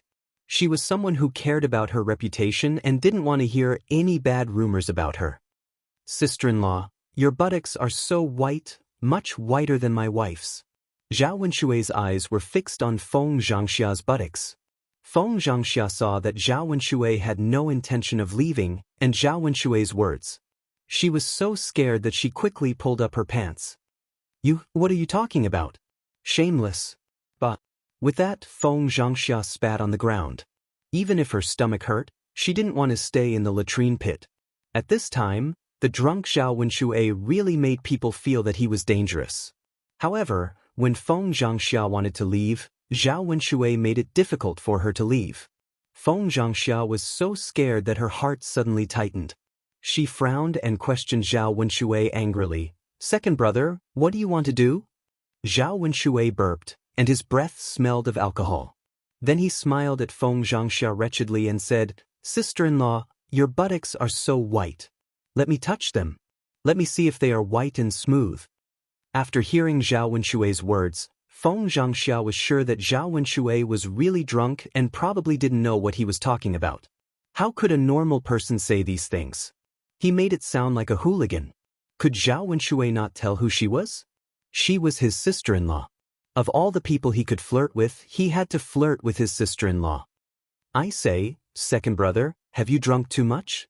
What nonsense are you talking about? Get out of my way, I'm leaving. Feng Xianxia said as she nudged Zhao Wenshui. Zhao Wenshui had no intention of moving away and continued to pester Feng Xianxia. Feng Xianxia's arm was grabbed by Zhao Wenshui, and she couldn't escape at all. What are you trying to do? Hurry up and let me go, or I'll call for help. Feng Xianxia threatened. Zhao Wenshui was drunk and did not know what fear was. He grinned and replied, Hee, sister-in-law, I didn't want to do anything. I just wanted to touch your butt to see how it feels and whether it's white and smooth. Let me touch you and I'll let you go once you're done. Zhao Wenshui's hooligan behavior scared Feng Xianxia. This second brother really wanted to touch her butt. Her butt was for her man to touch, not Zhao Wenshui. Feng Xianxia spat on Zhao Wenshui's face. If you want to touch someone's butt, go touch your own wife. Why are you touching me? Zhao Wenshui was slightly taken aback. Then he wiped his face with his hand and sniffed. Sister-in-law, your saliva smells better than my wife's. My wife has already touched your butt, and it's boring. Seeing that your butt is so white, I wanted to touch it and feel it. Feng Xianxia wanted to punch Zhao Wenshui when she saw the vulgar smile on his face. Chapter 1670. Feng Xianxia widened her eyes and threatened Zhao Wenshui, You shameless thing, you're talking nonsense. If you dare to touch me, I'll ask your brother to chop off your hand. Let's see if you still dare to do that. Zhao Wenshui rolled his eyes and seemed to be thinking about Feng Xianxia's words. Sister-in-law, my brother and I are brothers. What's wrong with letting me touch his wife? You? Feng Xianxia was speechless. Zhao Wenshui actually said such shameless words. She was helpless. It was useless to reason with him. Let me do it. Feng Xianxia tried to push Zhao Wenshui again. Zhao Wenshui drank too much and fell to the ground, unable to get up. Feng Xianxia took this opportunity to run out of the latrine pit. She ran all the way to Zhao Yun's house and sighed in relief. Seeing that Zhao Wenshui didn't chase after her, it meant that there was no danger. However, Feng Xianxia's face was pale with fright. She couldn't calm down after what had just happened. When her sisters-in-law saw her, they couldn't help but ask, Sister-in-law, what's wrong with you? Why do you look so pale? Did something happen to you when you ran in so hurriedly? The corner of Feng Xianxia's mouth twitched. Nothing. She couldn't say anything. Otherwise, if her sisters-in-law heard what Zhao Wenshui said, they might misunderstand. She didn't want to be wronged like Widow Qian and be framed for seducing Zhao Wenshui. But sister-in-law, you're still in shock. You seem to have encountered something big. Qian Zurio came forward and asked with concern. Feng Xianxia knew that if she said nothing was wrong, her sisters-in-law wouldn't believe her. Feng Xianxia thought quickly and casually made up an excuse. It's really nothing. I just went out and it was a little dark outside. I think I saw a ghost. I don't know if my eyes were playing tricks on me. Hearing Feng Xianxia mention ghost shadow, a few timid sisters-in-law were a little scared. The ancient people believed in Buddha and God, and they believed in the existence of ghosts. To them, they were more afraid of ghosts and gods. Qian Zhouzhan's heart suddenly tightened, and she asked with some fear, "No way, sister-in-law, are you seeing things? If there really are ghosts, will we run into them later?" After they finished eating, they still had to go back to old Zhao's house from Zhao Yun'er's house. They had to take the dark road. What if they met a ghost? Just thinking about it made his hair stand on end. He was terrified. Feng Xianxia shook her head. "I'm not sure either. Maybe I'm seeing things." Qianzhi patted her chest and muttered, "Sister-in-law, you better be wrong. Don't touch those filthy things. Otherwise, if they really entangle you, you might even lose your life." Feng Xianxia answered with a guilty conscience. She felt that this lie was too ridiculous. She was afraid that she would be exposed. Li Chuang said in all seriousness, "Speaking of which, it's not impossible to run into filthy things." Third sister-in-law's house was built at the foot of the mountain. Human bones were buried here before, so it's normal for ghosts to appear. Chapter 1671. After Li Chuang finished speaking, the sisters-in-law suddenly felt a chill in their hearts. Zhao Yun'er's house was indeed at the foot of the mountain. There were not many people there, so it looked a little gloomy and desolate. Especially at night, the silence was scary. Liang Jinxiao's face showed a trace of fear, and her voice trembled. "Second sister-in-law, don't scare me." "I'm not scaring you. I'm just reminding you. It's really dangerous at night. It's always good to be careful." "Sigh, now that you mention it, I'm a little scared to sleep at night." Liang Jinxiao clutched her chest and said, she believed in ghosts and gods, so she felt scared. If she didn't believe in ghosts, she naturally wouldn't feel scared. When Feng Xianxia saw that her casual words had scared Liang Jinxiao, she felt a little apologetic. She pursed her lips and comforted Liang Jinxiao. "Third sister-in-law, you don't have to be too scared. It's hard to say. A few people really encountered ghosts. If you're really scared, ask Yun'er to go to Yang City and buy a pair of door gods. Put them on the door and you'll be fine." Liang Jinxiao felt that Feng Xianxia's suggestion was good and nodded in agreement. "Eldest sister-in-law, you're right. It's best to ask Yun'er to buy a pair of door gods and put them on the door. That way, we'll feel more at ease. We adults are fine, but children can't be scared. It'll be troublesome if Daodu's soul is scared out of his wits." "Okay." As the sisters-in-law chatted, the men at the table drank a few more glasses of wine. Seeing that Zhao Wenshui had not returned, Zhao Wentao asked worriedly, "Did something happen to second brother in the latrine? Does it take him so long to pee?" "He's not back yet." When the others heard Zhao Wentao's words, they realized that Zhao Wenshui had indeed been in the latrine for a long time. Second brother drank too much. Could it be that he couldn't walk properly and fell? "I'll hurry over and take a look." Zhao Wenhua said. "Third brother, I'm going too. Let's go together." Zhao Baoshan nodded and said to Zhao Wentao and Zhao Wenhua, "Go, go. That lazy bum, I think he fell asleep in the toilet." When Zhao Wentao and Zhao Wenhua arrived at the latrine pit, they found that it was just as Zhao Baoshan had said. Zhao Wenshui lay down in the corner of the latrine pit, snoring loudly. Zhao Yunlong and Zhao Wentao looked at each other, somewhat shocked by the scene in front of them. Second brother really fell asleep in the latrine. Father was right. Father knows second brother best. Yes. Second brother probably drank too much and fell asleep as soon as he fell on the ground. Let's quickly help him up and send him back. How can someone sleep in the latrine? All right. The two brothers each took one side of Zhao Wenshui and carried Zhao Wenshui in the middle. It was a little difficult for them to walk while supporting him. Zhao Wenshui's entire body was on top of the two brothers. It was very heavy. It was unknown if Zhao Wentao and Zhao Wenhua had moved Zhao Wenshui, but Zhao Wenshui began to mutter, "Sister-in-law, Your butt is so white and smooth. It feels so good to touch. Hee hee, you didn't let me touch it. Now I can touch it. Sister-in-law, let me touch it again. Your butt is much more comfortable than my wife's. Sister-in-law, don't be afraid. It's fine if Big Brother finds out. Big Brother and I are brothers. We share blessings and misfortunes.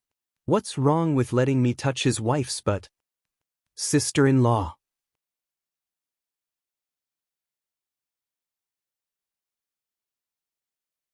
Chapter 1672. The two brothers were shocked. They never expected Zhao Wenshui to say something like that. Zhao Wentao asked Zhao Wenhua uncertainly, Brother Yulin, did you hear that? Is second brother talking about sister-in-law? Zhao Wenhua nodded. Yeah, I heard that. Zhao Wentao opened his mouth. Brother Yulin, did second brother really touch sister-in-law's butt? How could he do something like that? Zhao Yunlong frowned, and there was a hint of worry in his deep feelings. This matter is hard to say. Perhaps second brother is drunk and is talking nonsense now. Zhao Wentao nodded. He felt that Zhao Wenhua's guess was more likely. Yeah. Second brother is very drunk right now and is talking nonsense. There was still some worry between Zhao Yunlong's brows, but then again, second brother can't be like this. Regardless of whether second brother is talking nonsense or not, if big brother hears this, second brother will definitely be beaten up. Zhao Wentao replied, yeah, anyone would get angry if they heard that. Second brother is really muddle-headed.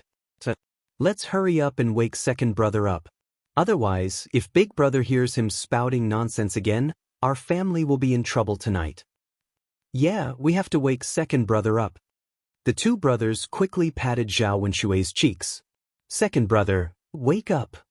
Second brother, stop sleeping. Wake up. Hurry up and wake up. Drink. I still want to drink. Don't stop me. Zhao Wenshui mumbled. He was so drunk that he didn't seem like he was going to wake up anytime soon. Brother Yulin, it's useless. We can't wake second brother up. Why don't we punch him to wake him up? Zhao Wenhua asked tentatively. Is that okay? Will second brother be angry? Will he tell us that we'll beat him up later? Zhao Wentao was a little hesitant. He didn't dare to make this decision easily. Zhao Wenhua sighed. There's no other way. If we don't wake second brother up, big brother will beat him up. It won't be a matter of one punch. Let's explain it to him later. Second brother should be able to understand us. Zhao Wentao hesitated for a moment. All right then. Third brother, should I do it or should you? Let me. Zhao Wenhua raised his fist and punched Zhao Wentao in the face. Ah! Zhao Wenhua screamed in pain and woke up immediately. Following this, he covered his face and said, Ouch, it hurts so much. It hurts so much. Third brother, why did you hit me? My face is swollen because of you. Second brother, you were talking nonsense when you fell asleep in the latrine. Zhao Wenhua explained. Zhao Wenshui didn't believe it. He felt that it was an excuse for Zhao Wenhua to beat him up. Nonsense? What nonsense am I spouting? Third brother, explain it to me clearly. Zhao Wenhua hesitated for a moment. How could he say what Zhao Wenshui said just now? Third brother, why aren't you saying anything? Did you lie to me on purpose because I didn't say anything? Did you just want to punch me? Zhao Wenhua hurriedly waved his hand. If he didn't explain it clearly, his second brother would misunderstand him. With a red face, Zhao Wenhua repeated what Zhao Wenshui said just now. The second brother, you said that sister-in-law's butt was white and smooth. It felt good to touch. Zhao Wenshui opened his mouth and recalled what happened before he fell asleep. He had chased after Feng Xianxia and wanted to touch her butt. Feng Xianxia's white butt was still deeply imprinted in his mind.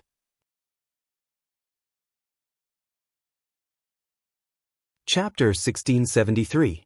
Zhao Wenhua nodded heavily and said, Yes, second brother. That's what you said. I'm not lying to you. Zhao Wenshui frowned and thought to himself, this is bad. If Zhao Wenhua and Zhao Wentao heard what he said, it would be terrible. If his eldest brother heard about it, his legs would be broken. Zhao Wenshui frowned. Zhao Wentao and Zhao Wenhua thought that Zhao Wenshui did not believe him. Second brother, third brother is telling the truth. I heard it too. That's what you said. Zhao Wentao confirmed. This can't be. You must have heard wrongly. Don't talk nonsense. If anything happens later, it'll be your fault. Zhao Wenshui and Zhao Wenhua were helpless. They were not talking nonsense. They were telling the truth. Second brother, since you're awake now, don't let it slip in front of big brother later. It's fine if we hear it, but if big brother hears it, he might get angry. I know. Zhao Wenshui answered impatiently. The three of them walked towards Zhao Yun'er's house. As soon as Zhao Wenshui entered the house, he met Zhao Baoshan's disdainful eyes. Second brother, did you fall into a cesspool or something? Zhao Wenshui smiled embarrassedly. Father, what are you talking about? If I fell into a cesspool, I would be smelly now. Zhao Wenhua explained. Father, second brother drank too much and fell asleep in the cesspool. You guessed it right. Zhao Baoshan rolled his eyes. The more he looked at Zhao Wenshui, the more disdainful he became. He was speechless when he thought that Zhao Wenshui really fell asleep in the cesspool. If you're drunk, then don't drink anymore. Look at what you've become. Fortunately, you're at home. If you were anywhere else, you'd be a laughing stock. Zhao Wenshui could only lower his head and let Zhao Baoshan scold him without daring to talk back. He knew that if he dared to talk back, Zhao Baoshan would continue to nag him. Dad, don't say any more. Second brother drank too much today. He definitely won't do it again. Zhao Wenhua mediated. Zhao Baoshan snorted and didn't say anything else. Zhao Wenshui breathed a sigh of relief. When he walked over to the table, he caught a glimpse of Feng Xianxia. Thinking of what he had just done, Zhao Wenshui felt guilty and couldn't help but look at Feng Xianxia. He didn't know if his sister-in-law would tell his elder brother about this. If his elder brother knew about it, he didn't dare to imagine the consequences. However, Feng Xianxia felt that Zhao Wenshui was looking at her and had some dirty thoughts. She couldn't help but frown. Her second brother was too much. It was fine if he went out to find other women, but he actually had ideas about her. Was she someone he could covet? No matter what, she couldn't be targeted by Zhao Wenshui. She had to teach Zhao Wenshui a lesson later and see if he still dared to do it. Sister-in-law, what's wrong? Seeing that Liang Jinxiao was suddenly lost in thought, Qian Hongzhi patted Feng Xianxia a few times. No, nothing. Feng Xianxia came back to her senses and replied weakly. She didn't look good. At the dining table, the men continued to drink wine. However, Zhao Yun had made too much food. The men ate until their stomachs burst, but there was still a lot left. Chapter 1674. Zhao Baoshan pointed at the leftover dishes on the table with a look of pity in his eyes. It's okay. It's fine if we can't finish it. It's better than not having enough. It's not easy to make a meal, so we have to make it more sumptuous, Zhao Yun said indifferently. She wouldn't feel bad about such a small amount of food. There were so many people who didn't want to keep leftovers. When the men drank, a lot of wine dripped into the dishes. Even if the dishes didn't go bad overnight, she couldn't eat them. Sigh. Zhao Baoshan sighed and felt a little sorry for her. Dad, I can't eat anymore. You guys continue. Zhao Wenhua called out. Zhao Wentao and Zhao Wenshi also waved their hands. I can't drink anymore either. I'm too full. Among the men at the table, only Zhao Wenshui was still eating. He ate with gusto and relished in the food. Zhao Baoshan glanced at Zhao Wenshui. He couldn't understand. Zhao Wenshui ate the most tonight. Why was he the only one who could still eat when everyone else was full? Wenshui, aren't you full? Why are you still eating? Zhao Baoshan asked casually. Zhao Wenshui was burying his head in eating. When he heard Zhao Baoshan's words, he raised his head and replied nervously, I'm fine. Zhao Wenshui was afraid that Zhao Baoshan wouldn't let him eat anymore, so he was a little worried. It would be a waste if he didn't finish this table of good food. He finally had a good meal. If he ate today, he wouldn't be able to eat anything good tomorrow, the day after, and for a period of time in the future. Therefore, it was a profit to eat as much as he could. Is that so? Zhao Baoshan's eyes revealed a trace of shock. How big was his second brother's belly? After drinking so much wine and eating so many dishes, he could still continue eating. Zhao Wenshui replied angrily, "Yes. Father, I didn't eat too much. I just drank too much wine. I went to the latrine just now and peed. If you don't believe me, you can go and have a try. After peeing, your stomach will be empty and you can continue eating." The men at the table looked at Zhao Wenshui speechlessly. It was really admirable that he could say such vulgar words while eating. "Father, there are so many dishes, it would be a waste not to eat them. I'm just helping third brother's family eat more." Zhao Wenshui's mouth twitched as he spoke. Yes. Zhao Baoshan rolled his eyes. Delicious was delicious. Why did he have to come up with so many excuses? "Second brother, I think it's better if you eat all the dishes on the table. I can eat so much. I'll just pick some that I like." Zhao Wenshui smiled and quickly picked out the shredded meat from the stir-fried dishes. After a while, Zhao Wenshui finished most of the leftovers on the table. Zhao Wenshui didn't stop until he couldn't eat anymore. "Father, are we going back after eating?" Zhao Wenshui rubbed his hands and said. Zhao Baoshan responded. It was late. They had eaten for more than 2 hours.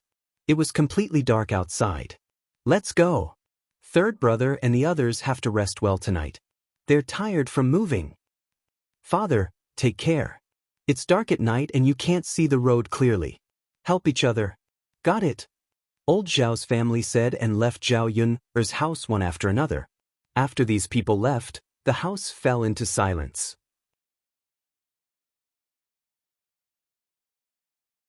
Chapter 1675. Mother, it's so late. Let's wash up tomorrow morning. It's so dark. What if we bump into something? Everyone is tired today. Now that it's dark, it's better to go back to the house and sleep. Liang Jinxiao nodded. It was indeed too tiring today. Everyone needed to rest early. When she was chatting with her sisters-in-law just now, she kept yawning and was very sleepy. "All right, then let's wash up tomorrow morning. I remember that there's not much water in our water tank. We have to carry water again tomorrow." Speaking of carrying water, the house was moved to the foot of the mountain. The disadvantage was that it was too far from the river. After carrying water a few times, they would probably be tired. They could only carry 2 buckets of water per trip, which would be used up in a while. It was fine for a day or two, but it was not a solution in the long run. "Mother, I think we should dig a well in the yard. It's convenient to use water later. Moreover, Mulan's family can use it with us later. It'll save them the trouble of carrying water." Zhao Yun suggested to Liang Jinxiao when she thought of the convenience of digging a well. Liang Jinxiao nodded. "That's fine. Ask your father to find a few people later. We don't have to carry water in the future. We can wash clothes and vegetables directly at home." Zhao Yun agreed. There were not many families in the village who had wells. Digging a well would cost 1 tael of silver. After all, there were no drilling tools in ancient times. They could only dig by hand, which would take half a month. Adding in the cost of labor and other expenses, it would cost so much money. Ordinary families would not be willing to spend so much money. There were not many families who had wells. After the family washed up, Zhao Yun fell asleep as soon as she got on the bed. After putting a quilt on the new mattress, it was much more comfortable to sleep on than the small heatable brick bed at home. The bed was very big. The family of 3 did not feel crowded when they slept on it. Instead, it was very spacious. It felt like she was sleeping on a 21st century bed. It was more comfortable. The next morning, when Zhao Yun woke up, Liang Jinxiao had already cleaned up the bowls and chopsticks from last night. Zhao Yun couldn't help but ask, "Mother, why are you so busy? You didn't even greet me." Liang Jinxiao smiled softly and said, It's okay. There aren't too many bowls and chopsticks. It's not tiring to be busy. Mother saw that you were sleeping soundly, so how could I wake you up? You were too tired yesterday." Zhao Yun sighed helplessly. Her cheap mother was like this. She liked to take on all the work herself. After breakfast, Zhao Yun went to Mulan's house. Yesterday, Zhao Yun's family was busy moving, but Mulan didn't move. Instead, she moved today. Mulan's family had more things than Zhao Yun'er's family, but Mulan's family had a lot of people. Her brother, Zhao Tianan, was not stupid. He took the initiative to help Mulan move. Zhao Yun'er knew that Zhao Tianan was so diligent because of Mu Hin. Early in the morning, after Mulan's family finished breakfast, they started to tidy up the house. They usually didn't pay attention to the big and small things, but when they really moved, they felt that there were a lot of things. It was originally a happy occasion, but the Mu family's generosity and old lady Mu felt uncomfortable no matter how they looked at it. They felt uncomfortable because they felt that Mulan's family lived in a big house, a good house, while their family had to huddle in a shabby thatched hut. There was a saying that there was no harm without comparison. If others lived a hard life like you wouldn't feel uncomfortable. If others lived better than you would feel sad and uncomfortable.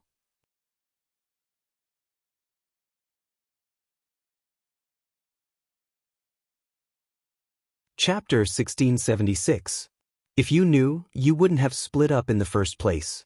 Now I know why you made such a fuss. Wasn't it because you despised me for being an old woman? Now that you're living a good life, you don't even bring me along. I really raised a son for nothing. He's so unfilial. After Mrs. Zhu finished speaking, Madam Qi added, "That's right, mother. Although we've split up, you're still second brother's mother. No matter what, you have to take care of your own mother. How can second brother not bring you along when he's living in a big house?" Mrs. Zhu snorted softly. If only he had the heart. Why did God let me give birth to such a heartless son? I raised him for nothing all these years. That's right, mother. Our Dainyu wouldn't treat you like this. Speaking of which, Dainyu is still the best. Dainyu is filial. Mrs. Zhu and Madam Qi echoed each other and deliberately said these words to make Zhao Yun'er feel uncomfortable. However, these two people were just talking. Although Mulan and Zhu Er felt a little uncomfortable, they ignored Mrs. Zhu. Mrs. Zhu knew very well why they didn't bring Mrs. Zhu along when they were living in a big house. Zhu Er knew how to be filial, and he knew how to dote on his child and wife. He remembered how his mother had treated Mulan and Erhua back then. In order to prevent Mulan and their child from being bullied, he could only treat his mother coldly. Seeing that Zhu Er was moving all of a sudden, Zhu Dainyu also felt uncomfortable. They were both brothers. How could he be happy that his younger brother was living a better life than him? Later on, others would say that he, the older brother, was not as capable as the younger brother. Zhu Dainyu's eyes turned. He leaned in front of Zhu Eru and said to him, "Second brother, you're going to live in a big house. You don't want your house anymore, right?" Zhu Eru wasn't sure if he wanted it. Although it was useless now, what if he needed it in the future? He then replied to Zhu Dainyu, "Big brother, why are you asking this?" Zhu Dainyu smiled and said, "Didn't I find a job for third brother?" Third brother had already accepted more than a dozen people in the village to teach children how to read and write. Seeing that he was about to be taught, he had to find a place.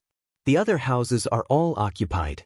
Your house is just right for third brother to use. When Zhu Er heard this, he fell into deep thought. He had heard of this before, but he didn't know how his big brother came up with this idea. With his third brother's character, if he were to teach, he might even ruin the child. But it was hard for him to say. Compared to Zhu Sanlu staying at home and not doing anything, finding such a job for Zhu Sanlu was indeed a good idea. Zhu Er replied, "All right then, big brother. I'll leave the room to third brother." "That's good." Zhu Dainyu felt much better. Now that the place was bigger, he could take in a few more children. Relying on this, they could make a lot of money. When they accumulated more money, they could also build a big house. At that time, they wouldn't have to envy the second branch. If they built a big house, their lives would be as comfortable as the second branch. It was useless to be jealous of the second branch now. If they had the time, they might as well think about how to earn more money. Zhu Dainyu was still very confident about making a fortune by letting Zhu Sanlu teach children how to read and write.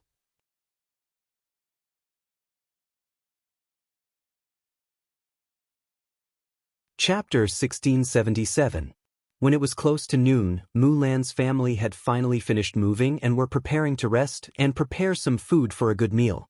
Unexpectedly, Mulan's maternal family came. It was Mu Dade, Old Lady Mu, and Mulan's stepmother, Luo Tiu. The three of them walked over. Mu Dade and Old Lady Mu were fine and did not feel tired after walking for a few miles.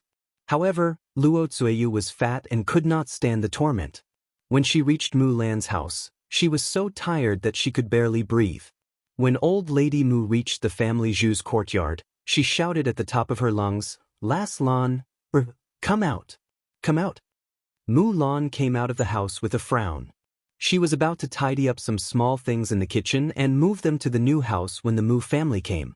She frowned in displeasure and asked Old Lady Mu and Mu Dade, "Grandma, Dad, what are you doing here?" Old Lady Mu snorted, "What's wrong? We can't come? Have you forgotten who gave birth to you and raised you?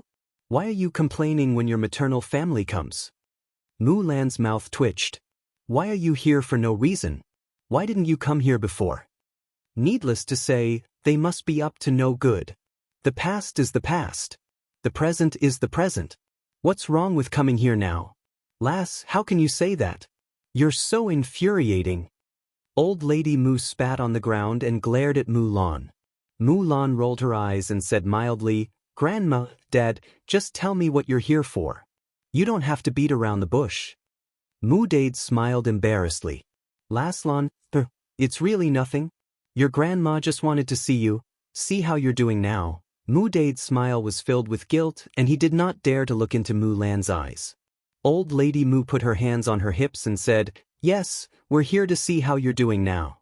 I heard that your family built a new house. Is this true? A new house? Why didn't you bring me and your father to have a look?" Mulan was too lazy to pay attention to Old Lady Mu and Mu Dade. She knew that they were up to no good. "Hey, you're Mulan's grandmother? I'm Mulan's sister-in-law." "You're right. My second sister-in-law's family is living a good life now. They did build a new house and just moved in today. The new house is made of bricks and tiles. It's magnificent. It's much better than our family Zhu's current thatched hut." When Madame Qi saw that the Mu family was here to pick a fight, she immediately ran to the front of the Mu family and fanned the flames behind them. She could not wait to stir up more waves. Sure enough, when Old Lady Mu heard this, she said to Mulan, "You really built a new house. You didn't even tell your family about such a big thing. Lass, you're looking down on your family more and more. Don't you know who gave birth to you and raised you?" Mulan was speechless. It was precisely because they were her family that she felt even more embarrassed. Madame Qi watched the show with a smug expression. Her second sister-in-law's life had been too smooth recently, so she had to find trouble for her and make her take a gamble.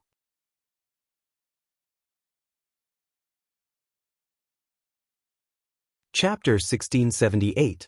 Little girl, what are you talking about? What do you mean it has nothing to do with us? Are you really rich and capable? You don't care about your family anymore? Let me tell you, no matter what, you have to take us to your new house to take a look. Since your family is doing so well, and your father didn't raise you easily, hurry up and take out some money to show filial piety to your father. Otherwise, we won't leave today. Old Madame Mu stood in Mulan's courtyard with the intention of causing trouble. If she didn't get some benefits from her today, she probably wouldn't let it go. "What are you doing?" Mulan asked coldly. "Why are you asking me for money? Why should I give it to you?" "Because you are a member of the Mu family. Your father gave birth to you and raised you, so you have to be filial." Old Madame Mu's attitude was very tough. Mulan was fuming with anger. Last time they made a scene on the street, this time they came directly to her house. They refused to leave, and she was the one who was annoyed. For the first time, she felt that her family was so thick-skinned. "If you don't want to leave, then I won't leave. Just stay here." Mulan turned around angrily and left with the wooden bucket. Old Madame Mu was stunned and quickly caught up with Mulan. "What are you doing? Where are you going?" Mulan flung Old Lady Mu's hand away. "Why do you care where I'm going or what I'm doing? Just wait here." Old Madame Mu was furious. This damned girl, she was determined not to give them any benefits. You damned girl, stop right there, you're not allowed to leave. Mu Lan ignored her. Old Madame Mu went forward and grabbed Mu Lan's arm. Mu Lan wasn't easy to bully. She pushed Old Madame Mu out. Old Madame Mu lost her balance and knocked on a stone beside her. Her forehead immediately bled. She didn't know if it was because Old Madame Mu knocked too hard, but the blood on her head didn't stop flowing and kept flowing out. When Mu Dade saw this, he immediately panicked. He rushed to Old Lady Mu and helped her up. He asked Old Lady Mu, "Mother, what's wrong with you? Are you okay? Is it serious?" Old Madame Mu cried out in pain, "I can't, it hurts so much. My head almost broke." As she cried out, Old Madame Mu reached out and touched her forehead. She touched it was bleeding. Seeing the blood, Old Madame Mu felt that it was a psychological effect. Her forehead, I'm bleeding, I'm bleeding, I'm bleeding, I'm not dying, right? Mu Dade hurriedly comforted her, "It's all right, mother. She definitely won't die. Mother, hold on. I'll get you a doctor to check on you." Mulan turned around and glanced at Old Lady Mu. She originally thought that Old Lady Mu was faking it, but after taking a look, she realized that there was indeed a large wound on Old Lady Mu's forehead. Blood was flowing out, and there was a faint smell of blood in the air. "Look, you're bleeding so much. What if something big happens?" Mu Lan hesitated. She thought that if something happened to Old Madame Mu, she would be in trouble. She didn't want to be so heavy-handed. She just accidentally let Old Madame Mu touch her. "I'll go now," Mu Lan answered. It was best to get a doctor to see her in order to prevent her from dying.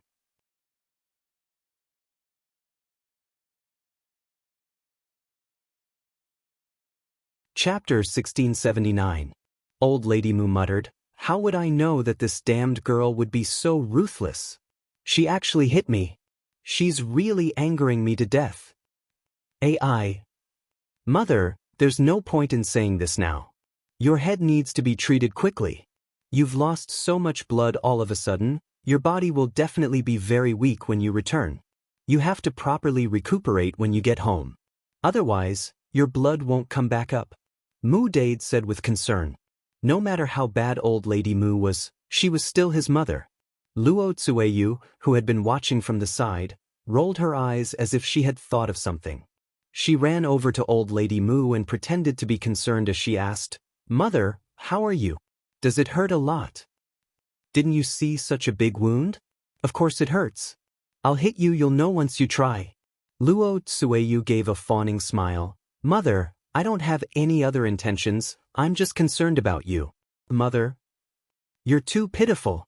I think that girl is too much. This is her fault.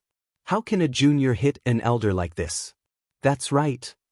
Mother, I remember that our Dezhou country's laws say that if a descendant hits an elder, it's considered unfilial and they'll have to go to jail. It's fine if it's a small injury, but with such a serious injury on your forehead, you can definitely go to the government and sue her." Reminded by Luo Tsueyu, Old Lady Mu nodded and said, "Indeed, I'll go to the government and sue this girl for treating me like this." Mu Dade mediated, "Mother, girl didn't do it on purpose. How can a family be so calculative? I think we should just forget about this matter." Old Lady Mu glared at Mu Dade in displeasure. "Forget it, how can we forget about this matter? I say, Dade, is there something wrong with your head? Girl clearly pushed me on purpose." Mu Dade was scolded into silence. Luo Tsueyu continued, "Mother, actually letting girl off this time isn't a big deal. I think, Mother, you can use this matter to threaten girl and make her give you more money as compensation. Isn't it better to spend some money on you than to let her go to jail and suffer a jail sentence?" Old Lady Mu was suddenly enlightened by Luo Tsueyu. Why didn't she think of this? Old Lady Mu hurriedly praised Luo Tsueyu. "My dear wife, your brain is still the best. Mother is old, my brain is not as bright as before." Luo Tsueyu smiled. "Mother, that's not true. No matter how I compare, I can't compare to Mother." Old Lady Mu calculated in her heart, "This wretched girl, she hurt me so badly, I definitely can't let her off easily. I have to make her compensate me more money. I'm afraid that the injury on my head won't heal in a day or two. You won't be able to do anything at home. In my opinion, why don't I just stay at her house and let her serve me until the injury on my head is healed? All these years, I've been living in a small mud house. Now it's my turn to experience what it's like to live in a big house. Luo Tsueyu hurriedly followed behind and said, "Yes, mother, that's a good plan. Dade and I will stay with you and take care of you together. All three of us will stay." This won't do, right? Mu Dade felt that something was amiss. How could he trick Mulan like this?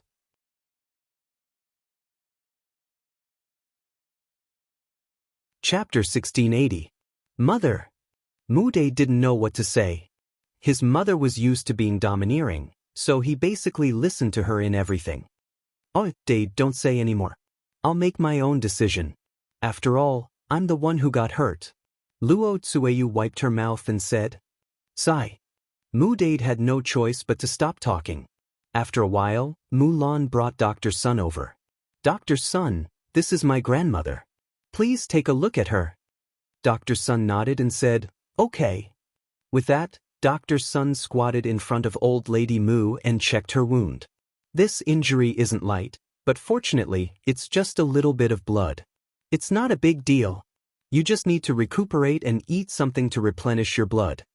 After hearing Dr. Sun's words, Mulan breathed a sigh of relief. It was fine as long as she didn't die. If old lady Mu died, then she would be charged with murder. This was a big crime that she couldn't bear. She couldn't implicate herself because of the shameless Mu family. It wasn't worth it. "Mother, the doctor said you're fine." Mu Dade said.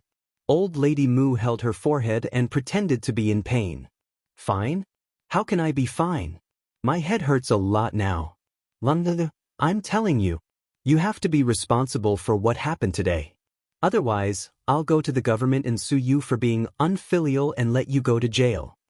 Mulan frowned. Was old lady Mu threatening her? Compensation?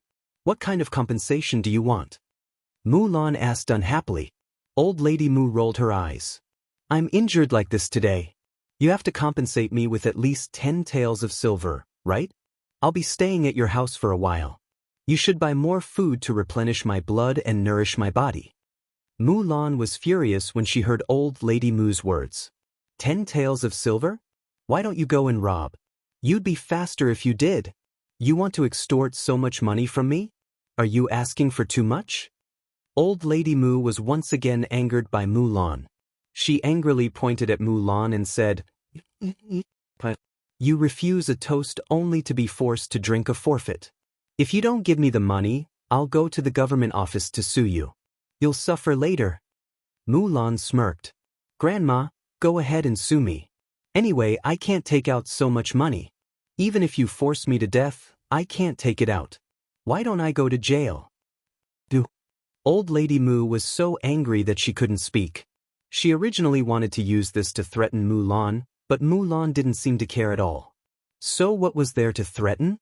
Glancing at old lady Mu on the ground, Mulan sneered and said, "Father, I advise you to quickly bring grandmother back, or else I will continue to attack." Old lady Mu scowled and scolded, "What did you say? You still want to attack me?" Mulan shrugged. "Yes, I still want to take a knife and stab you a few more times. Anyway, you've already gone to the government office to sue me. I don't mind getting hurt more. If you suffer more, it'll be my gain." Old lady Mu was intimidated by Mulan's cold gaze. "Crazy, crazy. Dade, she's crazy." Mu Dade frowned. He looked at Mulan, then at old lady Mu and advised, "Mother, we'd better leave quickly in case Las Lan really attacks. Who knows if she'll hurt you even more this time." Old lady Mu's heart turned cold. Her forehead was already badly injured. If Mulan really continued to attack her, she would definitely lose her life.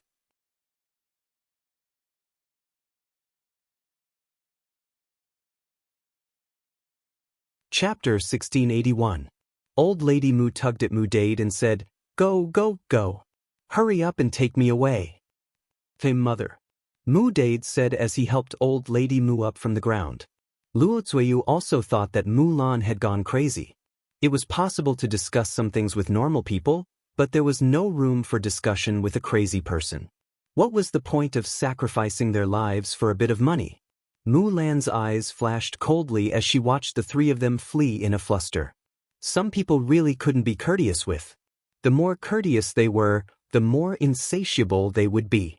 On the contrary, if one's attitude was too strong, they wouldn't dare to say anything more.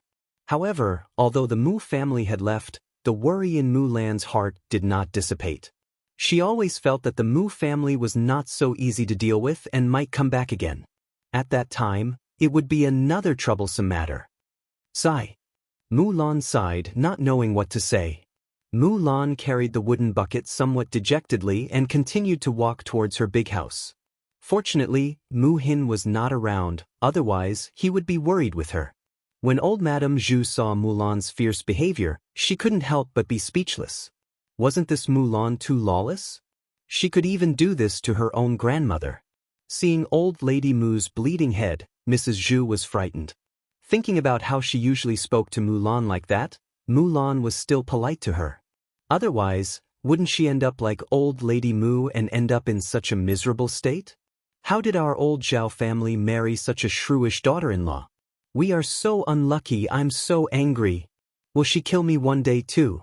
Shrew shrew. Mrs. Zhu stood in the courtyard and kept muttering.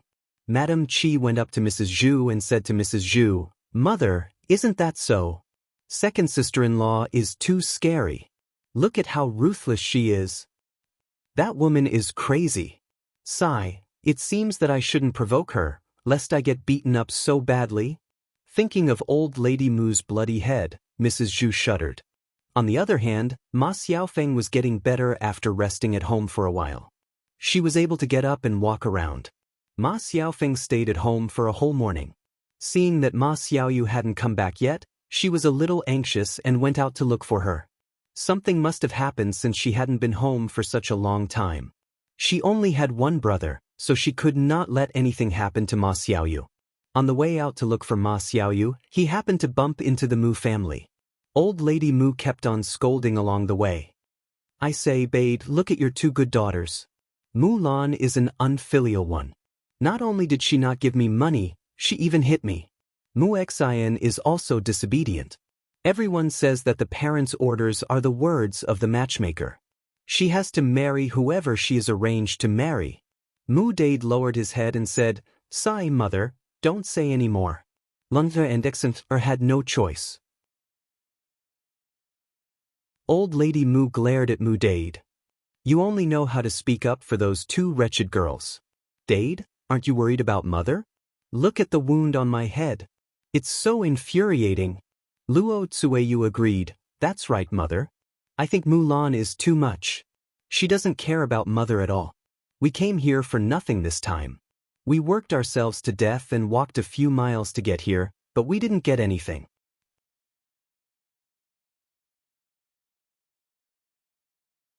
Chapter 1682. Mother, there's no other way. We just can't get it or fight for it. Let's just forget about it. What if the next time we come over like today, we'll suffer a huge loss? Luo Zuiyu thought about it and persuaded her mother. Even if the Mu family really made a fuss next time, she wouldn't come over. Walking back and forth twice was really tiring. She was so fat that she couldn't stand the torment at all. Now, she was panting heavily after taking a few steps. "Wife, what you said makes sense, but I just can't accept it." She gave birth to a daughter, and the daughter only cared about her family. She saw that our Dade gave birth to her. Sure enough, a daughter shouldn't be raised. It's a waste of food. But I didn't see Mu Hin today. Mother, is Mu Hin at Mu Lan's house? Didn't you say that girl's temper is better than Mu Lan's? We start with her, will it? Luo Zuiyu muttered. Old lady Mu nodded. Mu Hin's temper is indeed much better, but she's staying at Mu Lan's house now. What can we get from her? We should start with Mu Lan. As they were talking, Ma Xiaofeng heard about Mu Lan and Mu Hin. She also sorted out the meaning of the Mu family's words. They wanted to get some benefits from Mu Lan and her sister. She immediately came up with a plan and went up to the Mu family. "Are you Mu Lan and Mu Hin's family?" Ma Xiaofeng asked. Old Lady Mu glanced at Ma Xiaofeng and asked, "Who are you?" Ma Xiaofeng smiled and introduced herself. "I'm from this village. I heard you talking about them just now, so I wanted to have a chat with you." "What do you want to talk about?" "What do we have to talk about with you?" Old Lady Mu retorted in annoyance. Ma Xiaofeng smiled embarrassedly. "There's really nothing to talk about with me, but after listening to your words, I just want to remind you that you actually have a way to get the money." Old Lady Mu pondered for a while and stared at Ma Xiaofeng. "What? Tell me." Ma Xiaofeng chuckled. Actually what? Haven't you heard? Mu Hin is getting married, and it's the richest family in our village. They've built more than 10 houses. They have as much money as they want. It was estimated that they would have to hold their wedding soon. Since you are her maiden family, could it be that she didn't discuss such a big matter with you? I think they'll give a lot. After Ma Xiaofeng finished speaking, Old Lady Mu's eyes lit up. "Miss, are you telling the truth? You're not lying to us, are you?" Ma Xiaofeng pursed her lips and smiled. "Why would I lie to you? You can just ask around in the village and you'll know." Old Lady Mu nodded and replied, "That's true. You don't have to lie to us." After Old Lady Mu finished speaking, she turned to Mu Dade and said, "Dade, did you hear that? Mu Hin's life is so good that she's going to marry into a rich family. These two girls are getting more and more out of hand." Don't tell me that Mu Hin's marriage doesn't need to be discussed with us? It's her parents' orders and her matchmaker's words. Even if we don't force her, we don't have to agree to who she wants to marry. If they want to take Mu Hin back, they have to give us a betrothal gift. Otherwise, we'll go and make a scene. This time, we can at least get some money back to live a good life.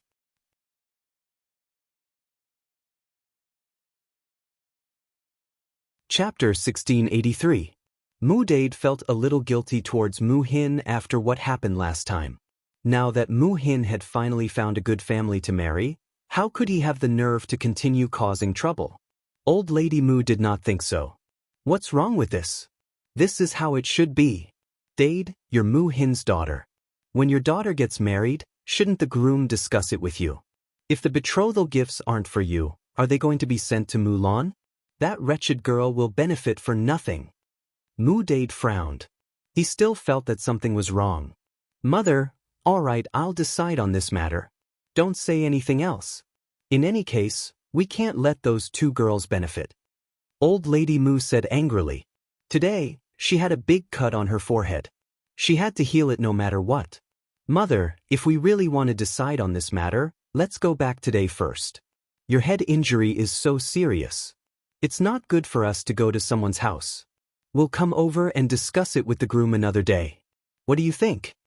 Old Lady Mu nodded. "That's fine. My head feels like it's about to explode. I have to hurry back and rest and recuperate." Mu Dade heaved a sigh of relief. Coaxing Old Lady Mu back home was the most important thing for now. Before leaving, Old Lady Mu took Ma Xiaofeng's hand and said gratefully, "Girl, thank you so much. Thank you for reminding us." Ma Xiaofeng smiled. "Granny, you're too polite. I'm just reminding you that it's fine." "You're so kind. Good people will be rewarded." It's okay. Then we'll leave first." "Okay, take care." Ma Xiaofeng waved at the Mu family. Looking at the Mu family's departing figures, Ma Xiaofeng's lips curled into a smug and calculating smile. Looking at the Mu family's attitude, they must be greedy. She boasted that Zhao Yun's family was rich and powerful, so the Mu family would naturally ask for more betrothal gifts. Previously, Zhao Tianan liked to recommend her, but because her mother asked for 50 taels of silver as a betrothal gift, Zhao Tianan gave up. Then he slowly hooked up with Mu Hin. If the Mu Hin family were to make a fuss now, they would need a lot of money. Then, Zhao Tianan might not be willing to marry Mu Hin. When that time came, wouldn't she have a chance? It would be best if there was some animosity between Mu Hin and Zhao Tianan. The more she thought about it, the more proud Ma Xiaofeng felt. She was too quick-witted. After going through so many things, She understood that she had to rely on herself to fight for many things. If you don't fight for it, no one will be willing to fight for you. In order to achieve his goal, he would do anything. As long as he succeeded in the end, what did it matter if others said a few words? Putting away the pride in her heart, Ma Xiaofeng remembered today's business. She still had to find her younger brother. After looking around the village, she finally found Ma Xiaoyu in the fields outside the village. Because there was nothing to eat at home, and Ma Xiaoyu was a child, she couldn't run to town or Yang City to buy food, so she went to the fields outside to dig for some wild vegetables. Children in the countryside could basically recognize some wild vegetables. Children from poor families were able to take care of the household early. Ma Xiaofeng and Ma Xiaoyu lost their father when they were young, so it was even more so. Ma Xiaoyu dug for wild vegetables the whole morning, and her basket was almost full. Just as she was about to carry the basket home, a few children suddenly ran in front of Ma Xiaoyu and pushed her into the rice field.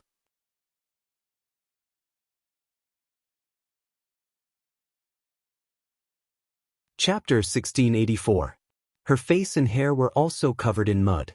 She was filthy. Ma Xiaoyu did not cry. Instead, she got up from the paddy field and glared angrily at the children who had pushed her into the paddy field. "What are you doing? Why did you push me?" Ma Xiaoyu questioned. The children giggled and stuck their tongues out at Ma Xiaoyu. "What's wrong with pushing you? You're a child with no father to teach you. Hee, your mother and sister aren't good people, so you're not a good person either. My mother also said that your whole family is shameless. The old ones are bad, the young ones are bad too. You're a bad person, so we're here to teach you a lesson. Yes, we'll teach you a good lesson." The naughty brats humiliated Ma Xiaoyu, laughing as they spoke. Ma Xiaoyu's face darkened when she heard that. She said angrily to the children, No, it's not like what you said." "What do you mean it's not like what we said?" "That's what my father and mother said." "That's right. My parents said the same thing." Ma Xiaoyu pouted angrily and argued, "My mother and sister are not bad people. I'm not a bad person either. Don't talk nonsense. I'll beat you up if you keep talking." You dare to beat us up? There are so many of us. Can't we beat you? Everyone beat him to death. He's a bad child. He wants to bully us. Yes, beat him up. Ma Xiaoyu clenched her fists. When she saw the children rushing over, she also started fighting with them. However, he was only one person and was outnumbered. Soon, he was pinned to the ground and beaten by the children.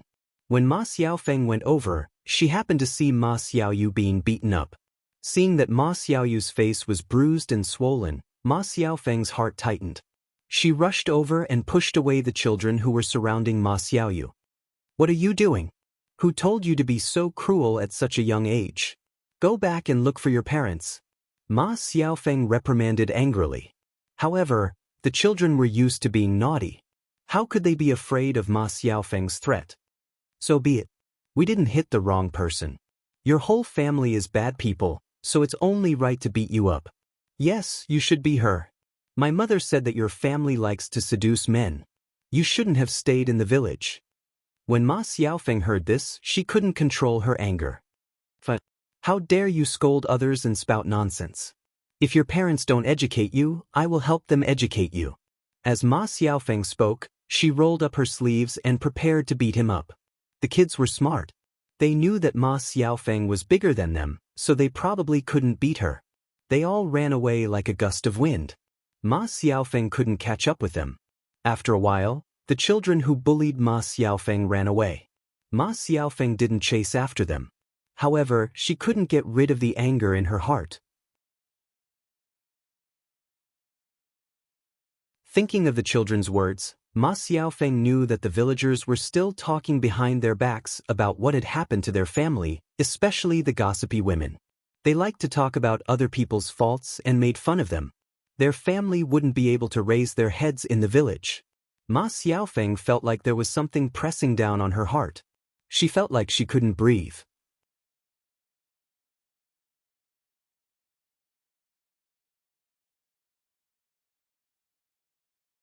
Chapter 1685. Sob, sob, sob. Sob, sob, sob. Ma Xiaofeng rushed to Ma Xiaoyu when she saw her crying pitifully. She asked Ma Xiaoyu, Xiaoyu, what's wrong? Are you in pain? Let me take a look. Ma Xiaoyu shook her head. I'm fine. Then why are you crying? Sob, sob, sob. They're scolding me, you and Mom. I feel terrible when I hear that. Sob, sob, sob. Sis, they're too much. Ma Xiaofeng sighed when she heard that. How could she feel good about it? Ma Xiaofeng patted the back of Ma Xiaoyu's hand and said, Xiaoyu, let's not listen to what others say. It's fine as long as we know what we're like. Ma Xiaoyu answered in a voice as soft as a mosquito's. Ma Xiaofeng's heart ached when she saw her younger brother being bullied to this extent. She quickly comforted Ma Xiaoyu. Xiaoyu, let's bear with it a little longer. Trust me, I'll definitely lead you and Mom to a good life. I'll never let you be bullied again. Since they couldn't stay in the village any longer, she had to think of a way. If they had the money, they could move out of the village and live in Yang City or a town. No one would recognize them and they wouldn't say such things again.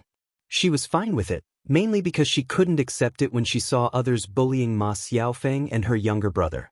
Ma Xiaoyu was already exhausted from taking care of them as a young child.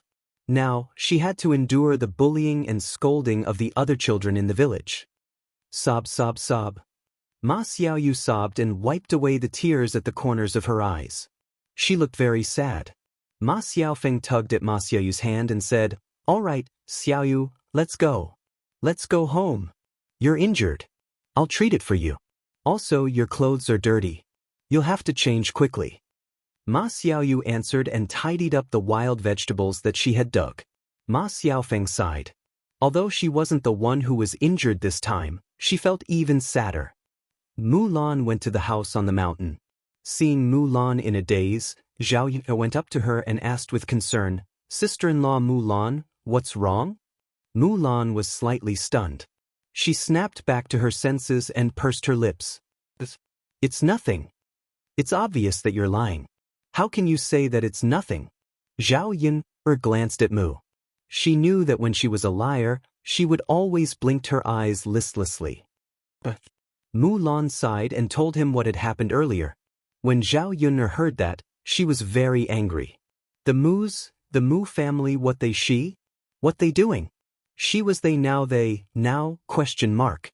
She sympathized with Mulan's experience. At the same time, she agreed with what Mulan had done.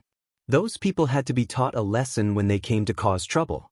Otherwise, they would not know their place and continue to cause trouble. Sister-in-law Mulan, tell me the next time they come. I'll use a knife to scare them. Let's see if they're still afraid of death. Zhao Yun reminded Mulan. Yes, I know you, but I can't trouble you with this. I know how to deal with them myself. The only thing I'm worried about now is that my grandmother and the others will sue me to the authorities. Mulan sighed as she spoke.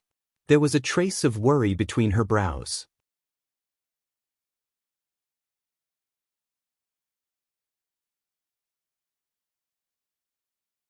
Chapter 1686. I hope so. At that time, we can only count on the county deputy to make the decision.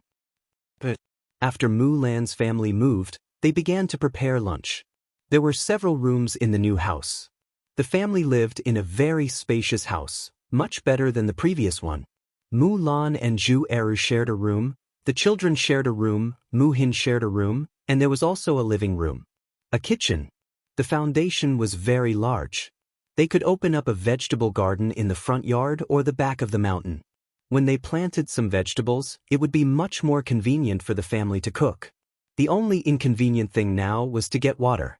However, when the well in Zhao Yun's house was built, it would be much more convenient for the two families to use the water in the well. It was okay to make do during this period of time. After moving to the new house, the happiest people were Mulan's children. They were used to living in a small house since they were young. Now that they suddenly lived in a big house, they were naturally very happy. Mom, our house is so big. Yes, Mom, our house is so good now. The room we live in is even bigger than the previous house.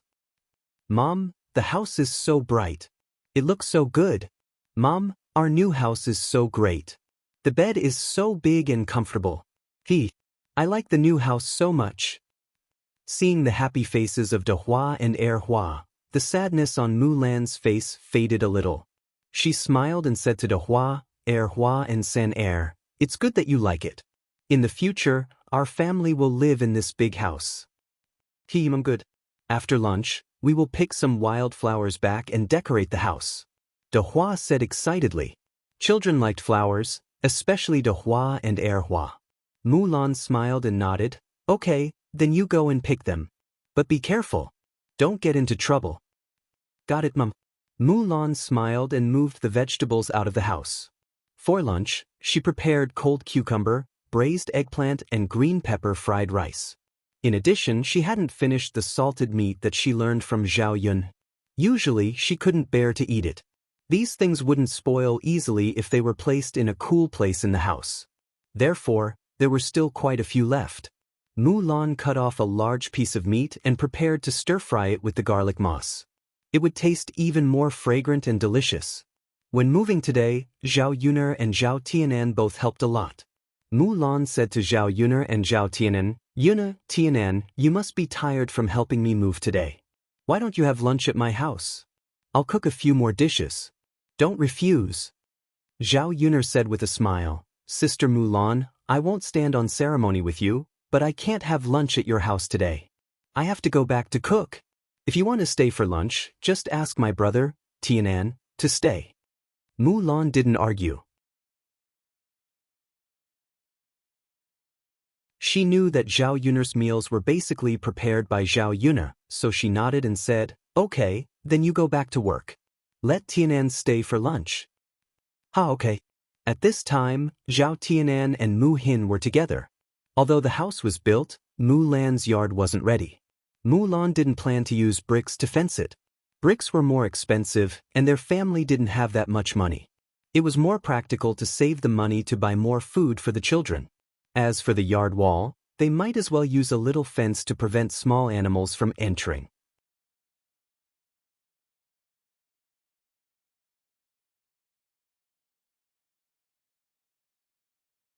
Chapter 1687. The two of them were about the same age and looked like a perfect match. Zhao Tianan was a little shy. His face and ears were slightly red as he chatted and laughed with Mu Hin. Zhao Yun couldn't help but smile when she saw this. In fact, love at this age was very pure and beautiful. It was not easy for the two children to be together. Fortunately, Zhao Tianan didn't stubbornly stay with Ma Xiaofeng. Otherwise, she wouldn't know what to do. If their family married a lousy daughter-in-law like Ma Xiaofeng, it would be a disaster for the third branch. She would be the one who would be annoyed if things turned upside down later. Mulan laughed in Zhao Tianan's direction. Tianan, stay at my house for lunch today. Zhao Tianan smiled shyly. That's not very good, is it? What's wrong with that? It's a deal. You'll have lunch at my house today. Otherwise, I won't let you help me later. Zhao Wenan hesitated for a moment. Zhao Yun couldn't help but laugh when she saw that her brother didn't take the bait. Tianan, just eat when you're allowed to. We'll be family in the future. Why are you being so polite? Mulan followed behind and replied, That's right. We'll be family in the future. Why are you being so polite now? Zhao Tianan lowered his head even more. He was too embarrassed to look at Mulan and Zhao Yun. Mu Hin covered her mouth and snickered at the side. Tianan, I think my sister and the others are right. You should stay and eat. Zhao Tianan nodded and replied, Okay. Zhao Yun and Mulan looked at each other. As expected, their words were not as good as Mu Hin's. Zhao Tianan listened more. Then, sister-in-law Mulan, you go ahead. I'm going back to cook. Okay. Mulan replied. Zhao Yun walked a few steps and went back. In June, when the family's fields were busy, they often had to go to the fields to weed or water the fields. Previously, when Zhao Wenhua was busy building the house, her fourth uncle and his family were the ones taking care of the fields. Now that he was free, he naturally didn't want to continue troubling others. Early in the morning, Zhao Wenhua went to the fields to work. When she returned, she was tidying up the courtyard. Zhao Yuner is also planning to make a fence wall for the yard at home. She will add some Chinese roses and morning glories. When the time comes, it will definitely look very beautiful. It will definitely be better than a brick wall. He just had to bring back more wooden sticks and tidy them up properly. She couldn't help much with this, so she had to trouble Zhao Wenhua. At noon, Zhao Yuner casually made some food. Although there were no meat dishes, the taste was not bad.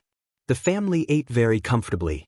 Now that they moved to a new house with a brick house and an attic, it was much cooler inside the house. They would think about how to get rid of the heat in the summer. Now that they lived on the first floor and were on the mountain, the nights were cooler, so it wasn't too hot. In the afternoon, many people began to send gifts and money to Zhao Yuner's house because Zhao Yuner's family was building a house and holding a banquet. Zhao Yuner discussed it with Liang Jinxiao and Zhao Wenhua. Both of them were more supportive of holding a banquet. Building a big house was a happy event. Since it was a happy event, it had to be celebrated. Although her family had held enough happy events this year, it didn't matter if there was one more. Zhao Yuner followed the custom and didn't have any objections. You're tuning in to the Wang Lin's Journey YouTube channel. Don't forget to subscribe and join us on this journey to catch the most captivating stories.